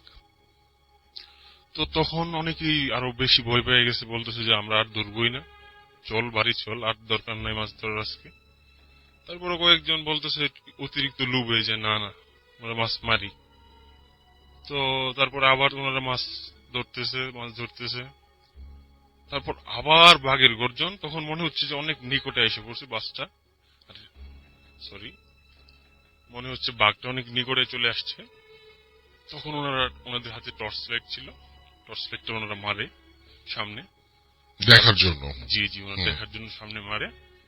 তখন ওনারা যা দেখতে পায় যে একজন মানুষ দাঁড়িয়ে আছে, অবিকল মানুষ, শুধু তার মাথা নাই, তার বুকের মধ্যে 4টা চোখ, বুকের মধ্যেই দাঁত। তো ওনারা যখন টর্চটা ওইখানে ছাড়ে, ওনারা দেখে যে ওনাদের টর্চের যে পাওয়ার, তার চেয়ে 3 গুণ পাওয়ারফুল ওর চোখ থেকে একটা আলো আসছে এইদিকে। দেখে তো ওনারা যে যার মতো করে দৌড়িয়ে পালায় বাড়িতে চলে আসছিল। আসার পরে তো পরের দিন ওনাদের অনেক জ্বর, গোসল টোসল করানো হয়েছে। মুরব্বীরা অনেক গালাগালি করলো যে কেন গেলা ওইখানে, আমাদের নিষেধ ছিল, তারপরও কেন গেলা। তো এইভাবে পার হয়ে গেল। আমার দাদা ছিল, আমার চাচা দাদা, আমার দাদার আপন ভাই, উনি আবার পীর টাইপের ছিল, মুরিদ করাতো। তো উনি মারা যায়। উনি মূলত বিরাম পালতো আর কি। তো 2টা বট গাছ ছিল ওনার, একটা বড় বট গাছ, একটা ছোট বট গাছ। তো বড় বট গাছটাতেই আমরা যতটুকু জানতাম যে বড় বট গাছটার সাথে বিরাম থাকে, আর এখান থেকে 1/2 কিলোমিটার দূরে একটা হিজল গাছ ছিল। ওই হিজল গাছ আর বট গাছের মধ্যে ওরা নাকি রাত্রে যাতায়াত করতো। জি। তো আমার দাদা যখন মারা যায় তখন ওনার এই বট গাছটা কাটার সিদ্ধান্ত নেওয়া হয়, বিক্রি করা হয়। তখন ছোট গাছটা কাটতে পারে ভালোভাবেই, কিন্তু বড় গাছটা যখন কাটতে যায় তখন অনেক সমস্যার সম্মুখীন হতে থাকে ওনারা দেখে যে আশেপাশে কোথাও কোনো গাছের পাতা নাড়াচাড়া করে না, কিন্তু এই গাছটাতে মনে হচ্ছে যে ঘূর্ণিঝড় শুরু হয়ে গেছে। ওনারা বুঝতে পারছে যে বিষয়টা স্বাভাবিক না।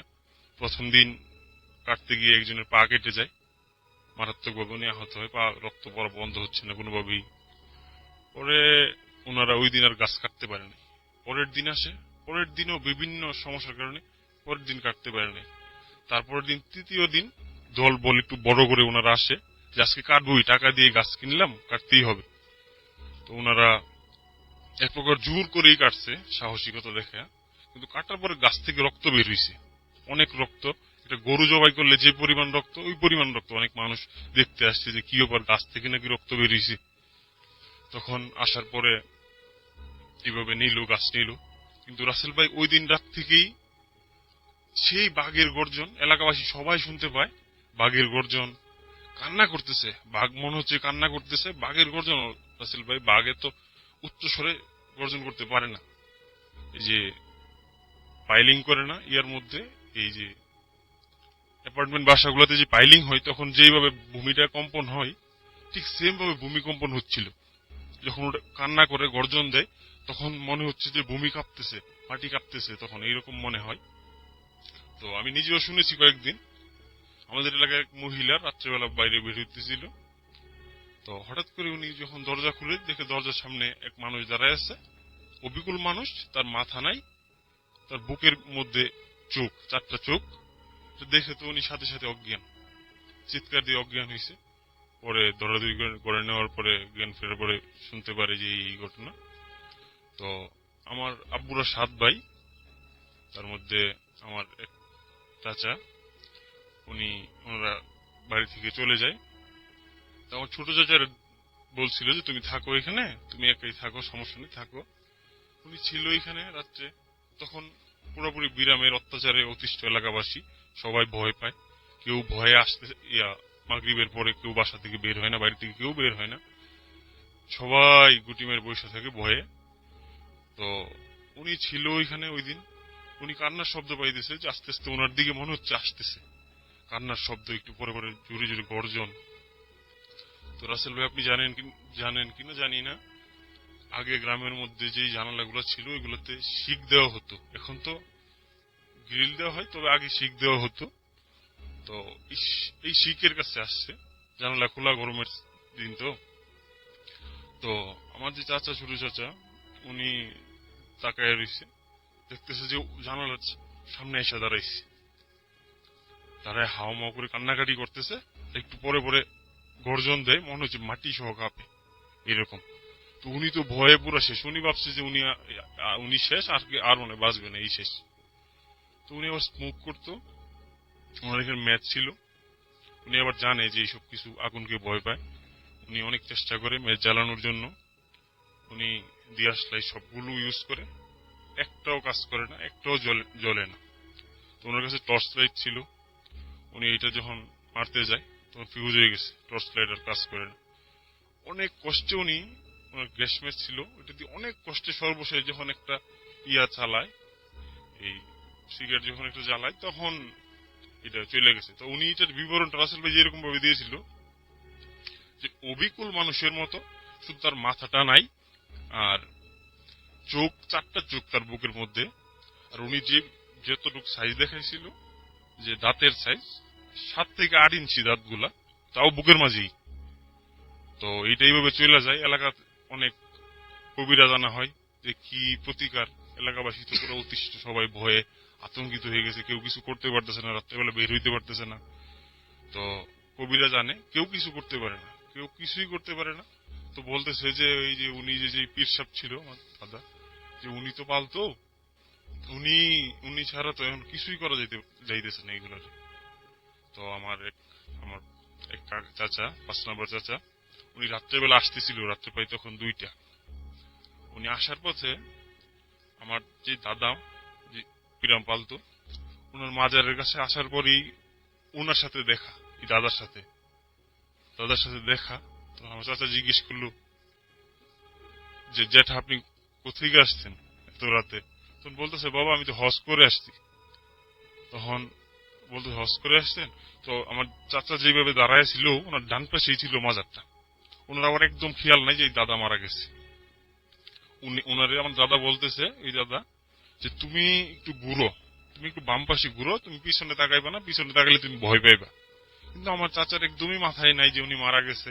একদম স্বাভাবিকভাবে উনি কথা বলতেছে যে ওনার চাচা, ওনার জ্যাঠা আসছে, হজ করে আসছে, কথা বলতেছে। তখন বললো যে জ্যাঠা আমরা তো অনেক, সবাই খুব আতঙ্কে আছে, সবাই খুব ভয়ে আছে, তো আমরা কিভাবে প্রতিকার পাইতে পারি এই বিষয়টা থেকে, আমরা তো আর পারতেছি না।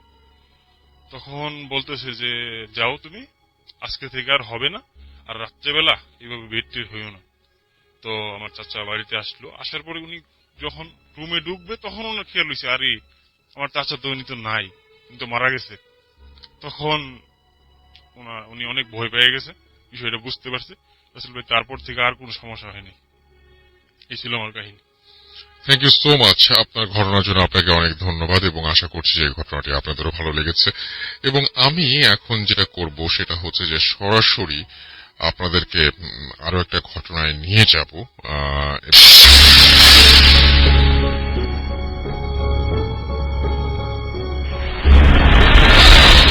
আমি জনি ঢাকার মোহাম্মদপুর থেকে বলছি। আমি ভূতের প্রেমের খুব পুরনো একজন শ্রোতা। আমি পার্সোনালি খুবই পছন্দ করি, কিন্তু সমস্যা একটাই, আমি আসলে খুব ভয়ও পাই।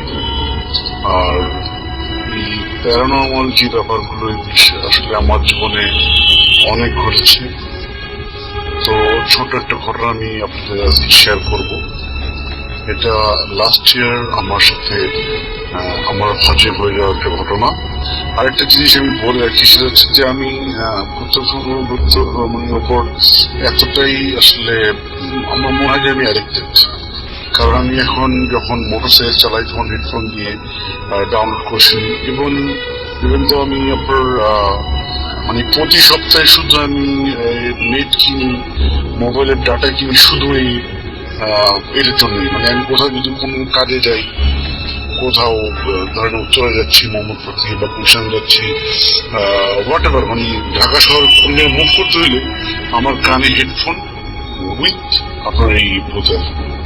তো আমার মনে কি আমার লাইফটা চেঞ্জ হয়ে গেছে। আমি ছাড়া আসলে করতে ভালো লাগে না, কারণ শুনতেছি, চালাতেছি। হ্যাঁ, আমার বাচ্চা স্কুল থেকে আমার আনতে হয়, তখনও আমি এটা শুনি, চালাই। তো হোয়াট এভার, আমি ঘটনা চলছি। ঘটনা হচ্ছে 2018 সালের সেপ্টেম্বর মাসে, এই মাসেই আমি হজ থেকে রিটার্ন করবো। আমার হজ আল্লাহ খুব সুন্দরভাবেই পালন করি। তো বেসিক্যালি যারা হজে গেছে তারা দেখবে যে হজের মক্কার ঠিক পিছন সাইডটা বাইতুল মুআল্লা যে কবরস্থানটা, ওইখানে আমার হোটেল ছিল। তো হোটেলকে বন্ধু বলে, তো ওইখানে মূলত আমার হোটেলটা একটু পুরনোই ছিল, কিন্তু প্রত্যেকটা হোটেলে সেন্ট্রাল এসি এবং আপনার লিফট তো থাকবেই। তো আমার তো অ্যাজ ইউজুয়াল একটু খুব ভালো কন্ডিশন ছিল। একটা সমস্যা হচ্ছে যে যখন আপনি হোটেল থেকে মুভ করবেন, দেখবেন প্রচুর পরিমাণে বিড়াল আপনার আশেপাশে আসছে। কুকুর রেয়ার, কুকুর দেখা যায় না বললেই চলে, কিন্তু বিড়াল অনেক অনেক বিড়াল। তবে এদের কোনো ময়লা আপনি রাস্তায় পাবেন না। তো পরেবার এইভাবে চলতেছিল। আমি পুরো 46 days আমি এখানে ছিলাম। এর মধ্যে আমি বিড়াল নিয়ে আসলে ওইভাবে করি নাই, কারণ হ্যাঁ, বিড়াল নিয়ে আমার সমস্যা আছে, আমার একটু অ্যালার্জি আছে। তো একদিন আমি আমার যে মোয়াল্লেম, যে আমাদের গাইড আর কি, তাকে জিজ্ঞেস করলাম। তাকে মামা বলতাম, ওর নাম হচ্ছে মামুন। আমি হোটেলের নামটা বলবো না, কারণ এটা যেহেতু ওনার ব্যবসা। তো ওনার হোটেলের সামনে প্রচুর বিড়াল, আমি একটু ছবি পাঠাবো। তো এই বিড়ালগুলো রেগুলার বসে থাকতো, যখন নামাজ পড়ে আসতাম, দিন হোক সকাল হোক সবসময় বসে থাকতো। কিন্তু আমি কখনো তারাও করিনি, তাদের কখনো ভাগানোর চেষ্টা করিনি। তাই জন্য মামাকে চেষ্টা, আমার এত বিড়াল এখানে, তো মাঝে মাঝে আমার ভয় লাগে। তো এর মধ্যে যেটা হলো, মামা বললো কখনোই বিড়াল আপনি এমন কিছু করবেন না যাতে ওর ব্যথা পায়। তো এমনি কিউরিয়াসিটি নিয়ে একদিন জিজ্ঞেস করলাম, মামা আসলে ঘটনাটা কি কারণে আসলে এটা আপনি আমার বলেন। উনি বললো যে এটা আসলে এটা এমন একটা জায়গা, আল্লাহর ঘর এখানে, ঠিক আছে, এখানে মানুষের উপরে জিন থাকে, বেরোনোর উপর থাকে। তো অতএব ভুল করে যদি আপনি কোনো ভুল কাজ করে ফেলেন, আর যেহেতু হজে আসছেন, কেউ যেন ব্যথা না পায় সে আপনি চিন্তা ভাবনা করতে হবে। তো ঠিক আছে, ভালো কথা। তা আমার মনে আসলে কিউরিয়াসিটি ছিল যে মানে একটা ভয় ছিল যে কিভাবে এটা দেখা যায় বা জানা যায় আরো কিছু। কারণ আমি ভূতের ফিল্ম শুনি অলমোস্ট 7-8 বছর তো হয়েছে আমি শুনি, কিন্তু আমি রাতে শুনি না, আমি ডাউনলোড করি সবসময় শুনি। কারণ দিনের আলোতে আমার একটু ভয়টা লাগে না ওরকম। রাতে শুনলে আমার ওই রাতও খুব কষ্ট হয় এবং আমার রাতগুলি স্কেয়ারি হয়ে যায় সত্যি কথা যেটা বলতে। তো এই হিসেবে আমি চলে আসবো আমার সেপ্টেম্বরের 4 তারিখে 6 তারিখে বাংলাদেশে ল্যান্ড করার কথা। তো 4 তারিখ আমি চলে আসবো, 4 তারিখে আমি নামাজ পড়তে যাবো, তাহাজ্জুদের নামাজ। যারা মক্কায় গেছেন বা হজে গেছেন তারা জানেন যে সৌদিতে মক্কায় কিন্তু তাহাজ্জুদের নামাজের আজান হয়, কিন্তু ইয়ে হয় না, জামাত হয় না। তো আমি মূলত সবাই ওই টাইমে 3টার মধ্যে উঠে যায়, তা আমিও রেগুলার মধ্যেই উঠে গেলাম ওই টাইমে। তো ওঠার পরে আমি প্রথমে তাকিয়ে বাম পাশে তাকালাম, তাকায় দেখলাম যে 2জন লোক আমার পাশে দাঁড়ায় আছে, আর আমার রুমটা খুব অন্ধকার। আমি আমার রুমের ডিসক্রাইব একটু বলে দিচ্ছি। সেটা হচ্ছে যে কোনো একটা ফ্ল্যাটে যদি আপনি ঢুকলে একটা কমন স্পেস থাকে, তারপর ডান পাশে রুম, বাম পাশে রুম, আর ঢুকলে যে জায়গাটা সেটা হচ্ছে সিঁড়ি ঢুকলেই একটা বেসিন পড়ে, একটা বাথরুম পড়ে। তারপর বাম পাশে আমার অ্যাটাচ বাথরুম সহ একটা রুম ছিল, সেটা আমাকে দেওয়া হয়েছিল যেহেতু আমি একটু হেলদি অ্যান্ড আমি আমার ক্যাটাগরি একটু ভালো ক্যাটাগরি ছিল, যার কারণে আমার রুমে অ্যাটাচ বাথরুম ছিল। তো আমি রাতে ভয় পাই, এই জন্য রুমের লাইটটা কেউ জ্বালা দিত না। যারা আমার সাথে থাকতো তারা ম্যাক্সিমাম একটু বয়স্ক, আর আমরা 5 জন ছিলাম এক রুমের ভেতরে। তো এরকম যে রুম দিয়ে ঢুকার পরে আমার ওই কমন স্পেস থেকে বাম দিকে ঢুকলেই আমার রুমটা, ঢুকে প্রথমে বাম পাশে বাথরুমের বরাবর একটা বেড, তারপরে একটা বেড, ঠিক দরজার উল্টা কর্নারে এসির নিচে আমার বেডটা। তো রুমগুলো খুব বড়, অ্যাপ্রক্স আপনার 300 স্কোয়ার ফিট হবে, 300 স্কোয়ার ফিটের রুম। এখানে সিঙ্গেল বেড থাকে, তো আমি বেডে শুলে ধরেন আমি রাত্রে দরজাটা খোলা রাখতাম যাতে ঘরটা একটু আলোকিত থাকে, এবং ওই দরজার সাথে সাথে আমি বাথরুমের লাইটটা জ্বালাই দিয়েও বাথরুমের লাইটটা দরজাটা একটু খোলা রাখতাম। তো যদি কেউ এই আলোর মাঝখানে দাঁড়াইতে, অবশ্যই আসল ভাই আমি বুঝতে পারবো যে কয়জন বা কে দাঁড়াইছে, হয়তো চেহারা দেখতে পারবো না, কিন্তু অ্যাটলিস্ট তাদের ছায়াটা তো বুঝতে পারবো। তো আমি আমার মনে হলো যে আমি তাহাজ্জুদের নামাজ পড়ি শুফি গিয়ে। তো আমি নর্মালি তাকাইলাম, তাকাই দেখলাম যে 2জন দাঁড়ায় আছে।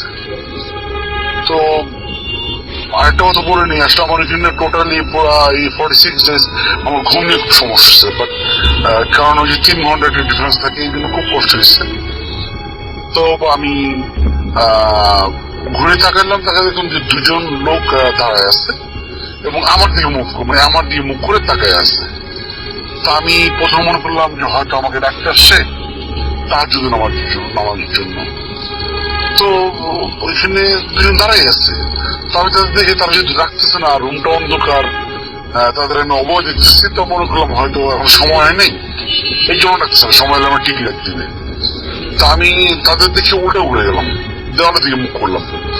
মুখ করার পর সাথে সাথে আমি চিন্তা করলাম, মানে আমার সেকেন্ড রাউন্ড আমার মাইন্ড কাজ করা শুরু করলো যে যদি তারা আমার ডাকতে আসে রুমের লাইট জ্বালা নেই কেন। তো এটা চিন্তা করে আমি তাকাইলাম, তারা দেখলাম দাঁড়ায় আছে। তো রুমটা অন্ধকার, আর স্বাভাবিক আমার রুমে যেহেতু সব ম্যাক্সিমাম 5 জনের মধ্যে 3 জনই বয়স্ক, সেক্ষেত্রে তারা অবশ্যই রুম তো লাইট জ্বালাবেই। কিন্তু দেখলাম যে ওরা দাঁড়াই আছে। তখন আমি প্রথমবার জিজ্ঞেস করলাম কে, দ্বিতীয়বার জিজ্ঞেস করলাম কে, তৃতীয়বার আমি জিজ্ঞেস করলাম কে বলে আমি চিৎকার দিয়ে উঠলাম। চিৎকার দেওয়ার সাথে সাথে আমি আমার রুমে যারা ছিল তারা সব উঠে গেল, উঠলো, উঠে বলছে কি স্যার কি স্যার। আমার নাম আসল নাম হচ্ছে আরিফ, ডাক নাম জনি। তো আমার জিজ্ঞেস হ্যাঁ আরিফে কি, আমি বললাম না ভাই কিছু শুনে নেই, মনে হয় কাজ জন্য আমার সময় হয়ে গেছে। কয় না মাত্র তো 2টা বাজে, আরো 1 ঘন্টা আছে ঘুমান। তো আমার মাথায় কাজ করতেছিল না যে ওটা কে ছিল, লাইট জমা পড়ে কিছুই নেই। তো এটা আমি আর কাউকে বলি নেই, কারণ আমার সাথে যারা থাকে তারা হয়তো ভয় পেতে পারে, এই জন্য আমি আর কাউকে কিছু বলিনি। তো এটাই ছিল আমার ঘটনা আসল ভাই। যদি ভালো লাগে শেয়ার করবেন। Thank you listener. যদি ভালো লাগে আমাকে জানাবেন। আমার আরো অনেক ঘটনা আছে, আমি আপনাকে জানাবো। আল্লাহ হাফিজ। জি, আসসালামু আলাইকুম রাসেল ভাই। আসসালামু ওয়ালাইকুম আলাইকুম আসসালাম। বিসলার্স। আশা করি সবাই ভালো আছেন। আমি শাহিন মাহমুদ, আসছি উত্তর বাড্ডা থেকে। আমার দেশের বাড়ি বরিশাল বিভাগ, পটুয়াখালী জেলা। তো আমি আজকে যে ঘটনাটা শেয়ার করব সেটা হচ্ছে আমার 2 বন্ধুর কাছ থেকে শোনা। জি, আমার 2 বন্ধু যাত্রাবাড়িতে চাকরি করে, একটা কোম্পানিতে চাকরি করে। 2019 সালে আগস্ট মাসে ছুটি পেয়ে দুজনে বাড়ি যায় ঘুরতে বেড়াতে।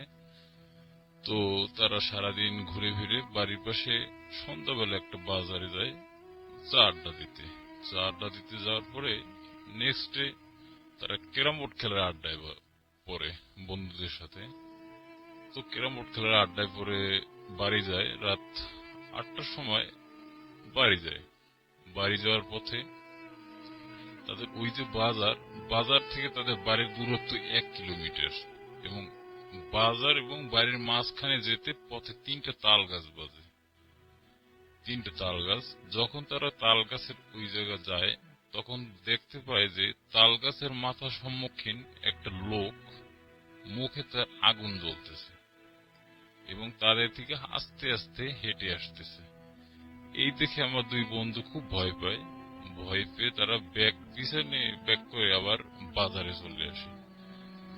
চলে আসে এবং মনে মনে তারা দুজনে বলতে থাকে যে বাজার শেষে 10টা বা 11টার সময় বাড়ি হয়তো বাজার দোকানপাট বন্ধ করলে দোকানের লোকজন পাওয়া যাবে বাড়ি যাওয়ার জন্য। এই জন্য তারা আবার যে ক্যারাম বোর্ড খেলায় আবার মনোযোগ দেয়।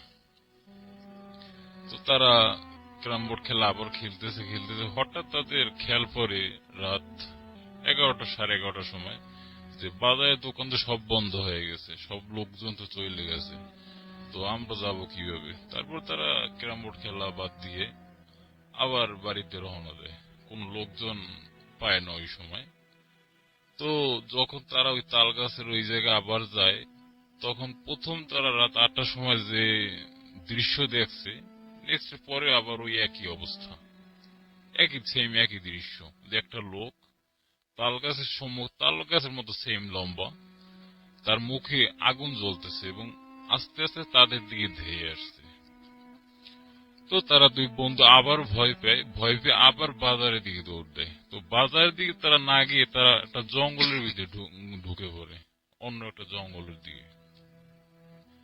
তো তারা যখন জঙ্গলের ভিতরে ঢোকে অনেক দূর দৌড়ায়, ওই অদ্ভুত লোকটার দেখে না, কিন্তু একজন হুজুরের মতো একজন লোক তাদের সামনে এসে পড়ে, সাদা পাঞ্জাবি পরা, মাথায় টুপি, পাগড়িওয়ালা।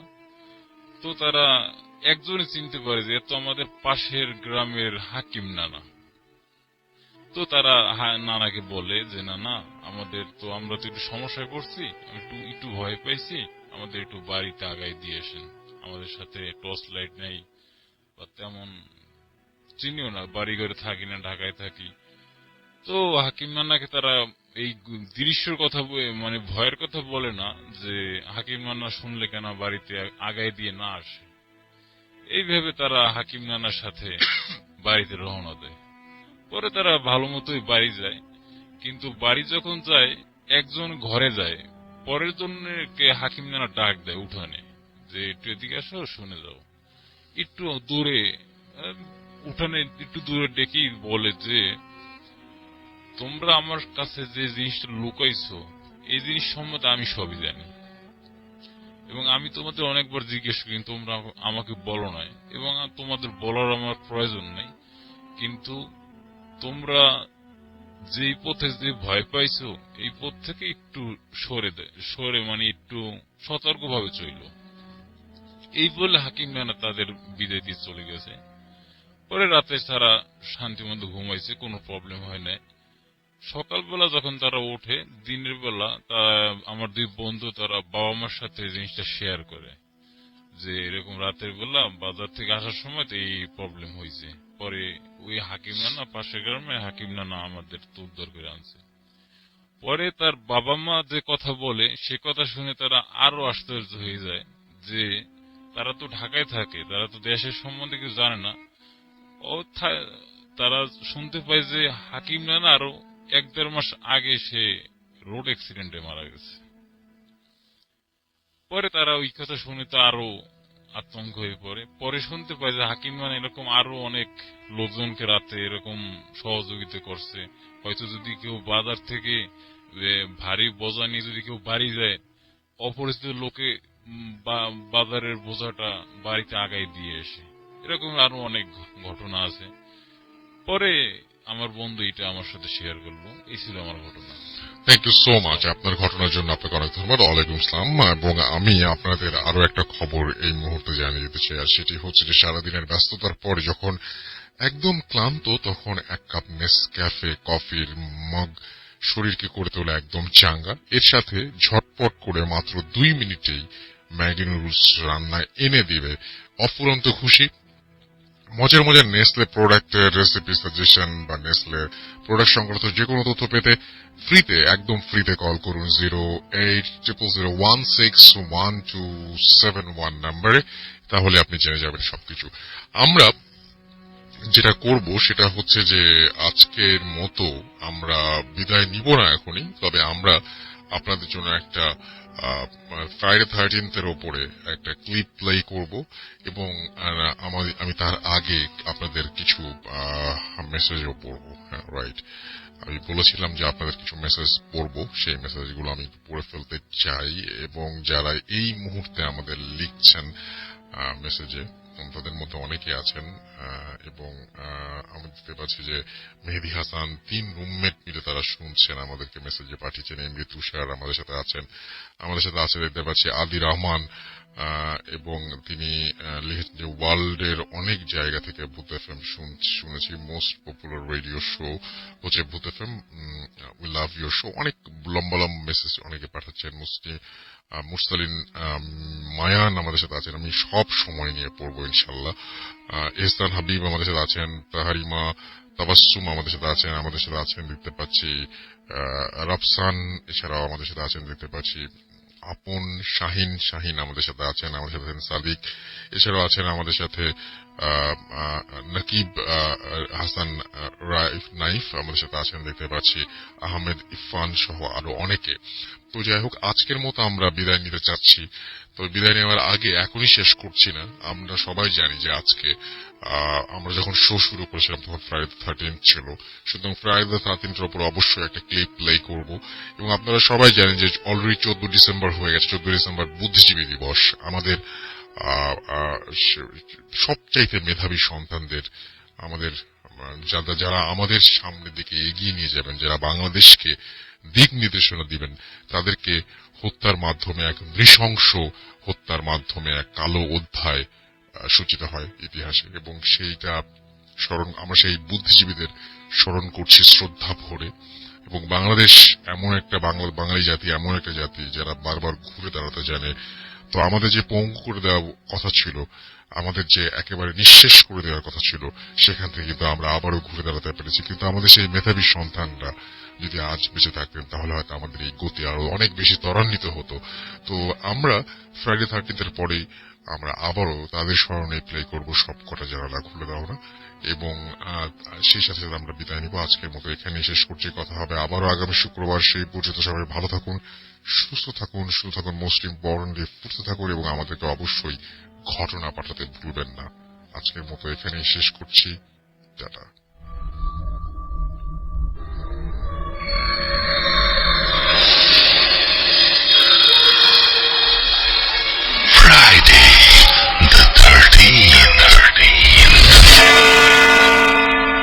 ফ্রাইডে দ্য 13th বা ব্ল্যাক ফ্রাইডে কি শুধুই কুসংস্কার, নাকি সত্যি দিনটার আলাদা কোনো বিশেষত্ব আছে? গত ফেব্রুয়ারিতে একটা শুক্রবার কাটালাম আমরা। এদিন তারিখটা ছিল 13। সবকিছু কি প্রতিদিনের মতোই ঘটেছিল সেদিন, নাকি দিনটি অশুভ ছিল আপনার জন্য? একটু মনে করার চেষ্টা করুন।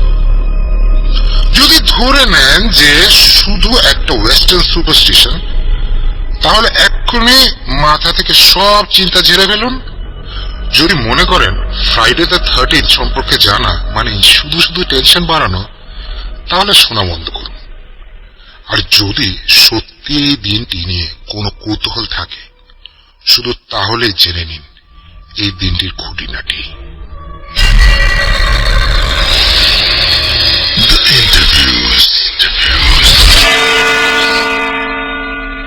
গত মাসে আমরা আপনাদের কাছে জানতে চেয়েছিলাম কে কে বিশ্বাস করেন ফ্রাইডে দ্য 13 অশুভ। কেউ বিষয়টি স্রেফ একটা কুসংস্কার বলে যেমন উড়িয়ে দিয়েছেন, তেমনি কেউ কেউ এদিনে জীবনে ঘটে যাওয়া কিছু নেগেটিভ ঘটনার সাথে দিনটির সাদৃশ্য খুঁজেছেন, বা খারাপ কিছু ঘটার জন্য দিনটিকে দায়ী করেছেন। কেউ কেউ জাস্ট অধৈর্য হয়ে অপেক্ষা করেছেন পরবর্তী ঘটনা শোনার জন্য। আমরা আমাদের কাছের কিছু মানুষের কাছে জানতে চেয়েছিলাম এই দিনটি সম্পর্কে। চলুন শুনে আসি তারা কি বলেন। ফ্রাইডে দ্য 13 তো একটা হরর ফিল্ম, ওই যে জেসন, ওই জেসনের মুভিটা, তাই না? Friday the 13th, I don't know. আমি আসলে হিস্ট্রিটা জানি না, বাট আমি জাস্ট জানি যে Friday the 13th মানে কোন একটা কুফা আছে definitely. So yeah, Friday the 13 এটা আবার কি?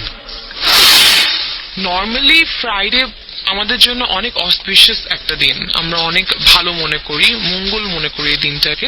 কিন্তু যখন 13th এটার সাথে অ্যাড হয়, 13th ফ্রাইডে, তখন কিন্তু খুব ভয়ানক একটা ব্যাপার হয়ে যায়, ভয় লাগে, স্পেশালি বিকজ ব্ল্যাক ফ্রাইডে কিন্তু এখান থেকেই এসেছে, আর 13 is very unlucky number.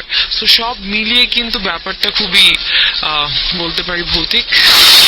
Friday the 13 তো ব্ল্যাক ফ্রাইডে? না না, এইসব নিয়ে আমি একদমই কথা বলতে পছন্দ করি না। This is basically when Jesus was crucified. জীবনে যে কোনো মুহূর্তে যে কোনো দুর্ঘটনা ঘটতে পারে, কিন্তু এই দিনটিতে কোনো দুর্ঘটনা ঘটা মানে দিনটিকে দায়ী করা।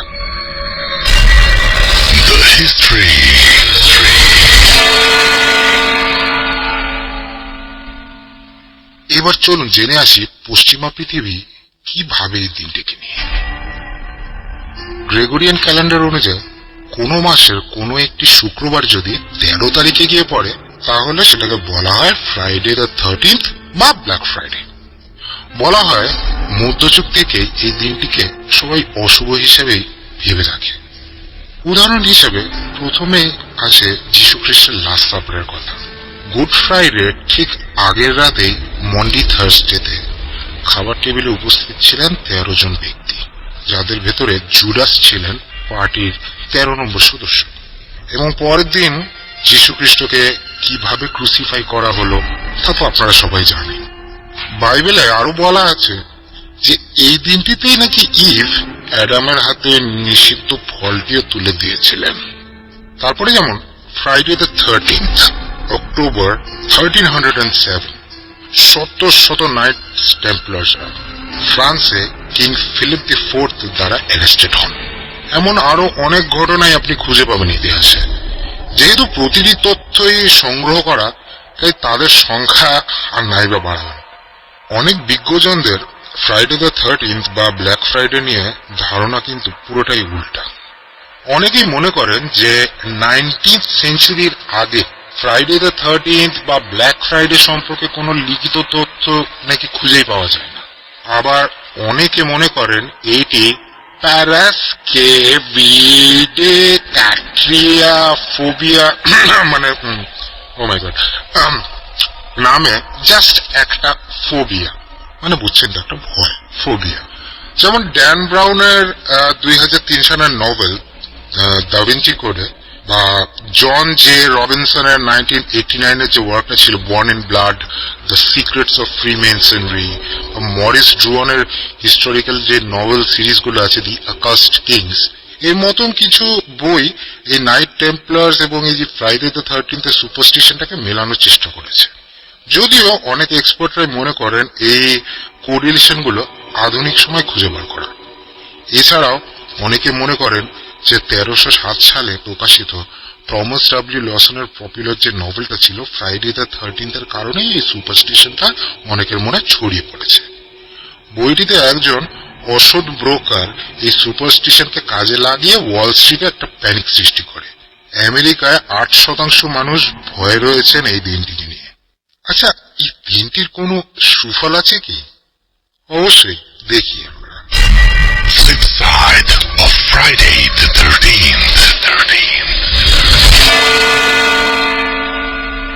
1993-তে ব্রিটিশ মেডিকেল জার্নালে প্রকাশিত জার্নালের তথ্য অনুযায়ী 13 তারিখের শুক্রবারের জন্য অন্য দিনের চাইতে সড়ক দুর্ঘটনার মতন বিষয়গুলো নাকি বেশি ঘটে।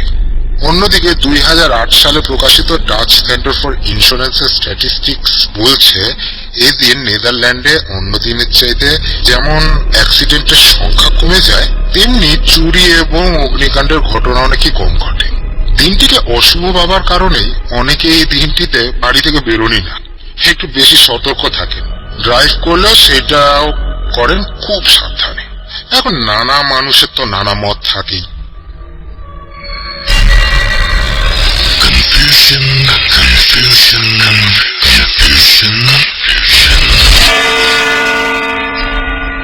অনেকেই মনে করেন নিউমারোলজিতে 12 সংখ্যাটির অর্থ কমপ্লিটনেস। একটু চিন্তা করলেই আপনি পেয়ে যাবেন 12 months of the year, 12 hours of the clock day, the 12 deities of Olympus, 12 tribes of Israel, 12 apostles of Jesus, 12 signs of the zodiac, the 12 years of the Buddhist cycle. অন্যদিকে সংখ্যা 13 মানে কমপ্লিটনেসের উল্টোটা।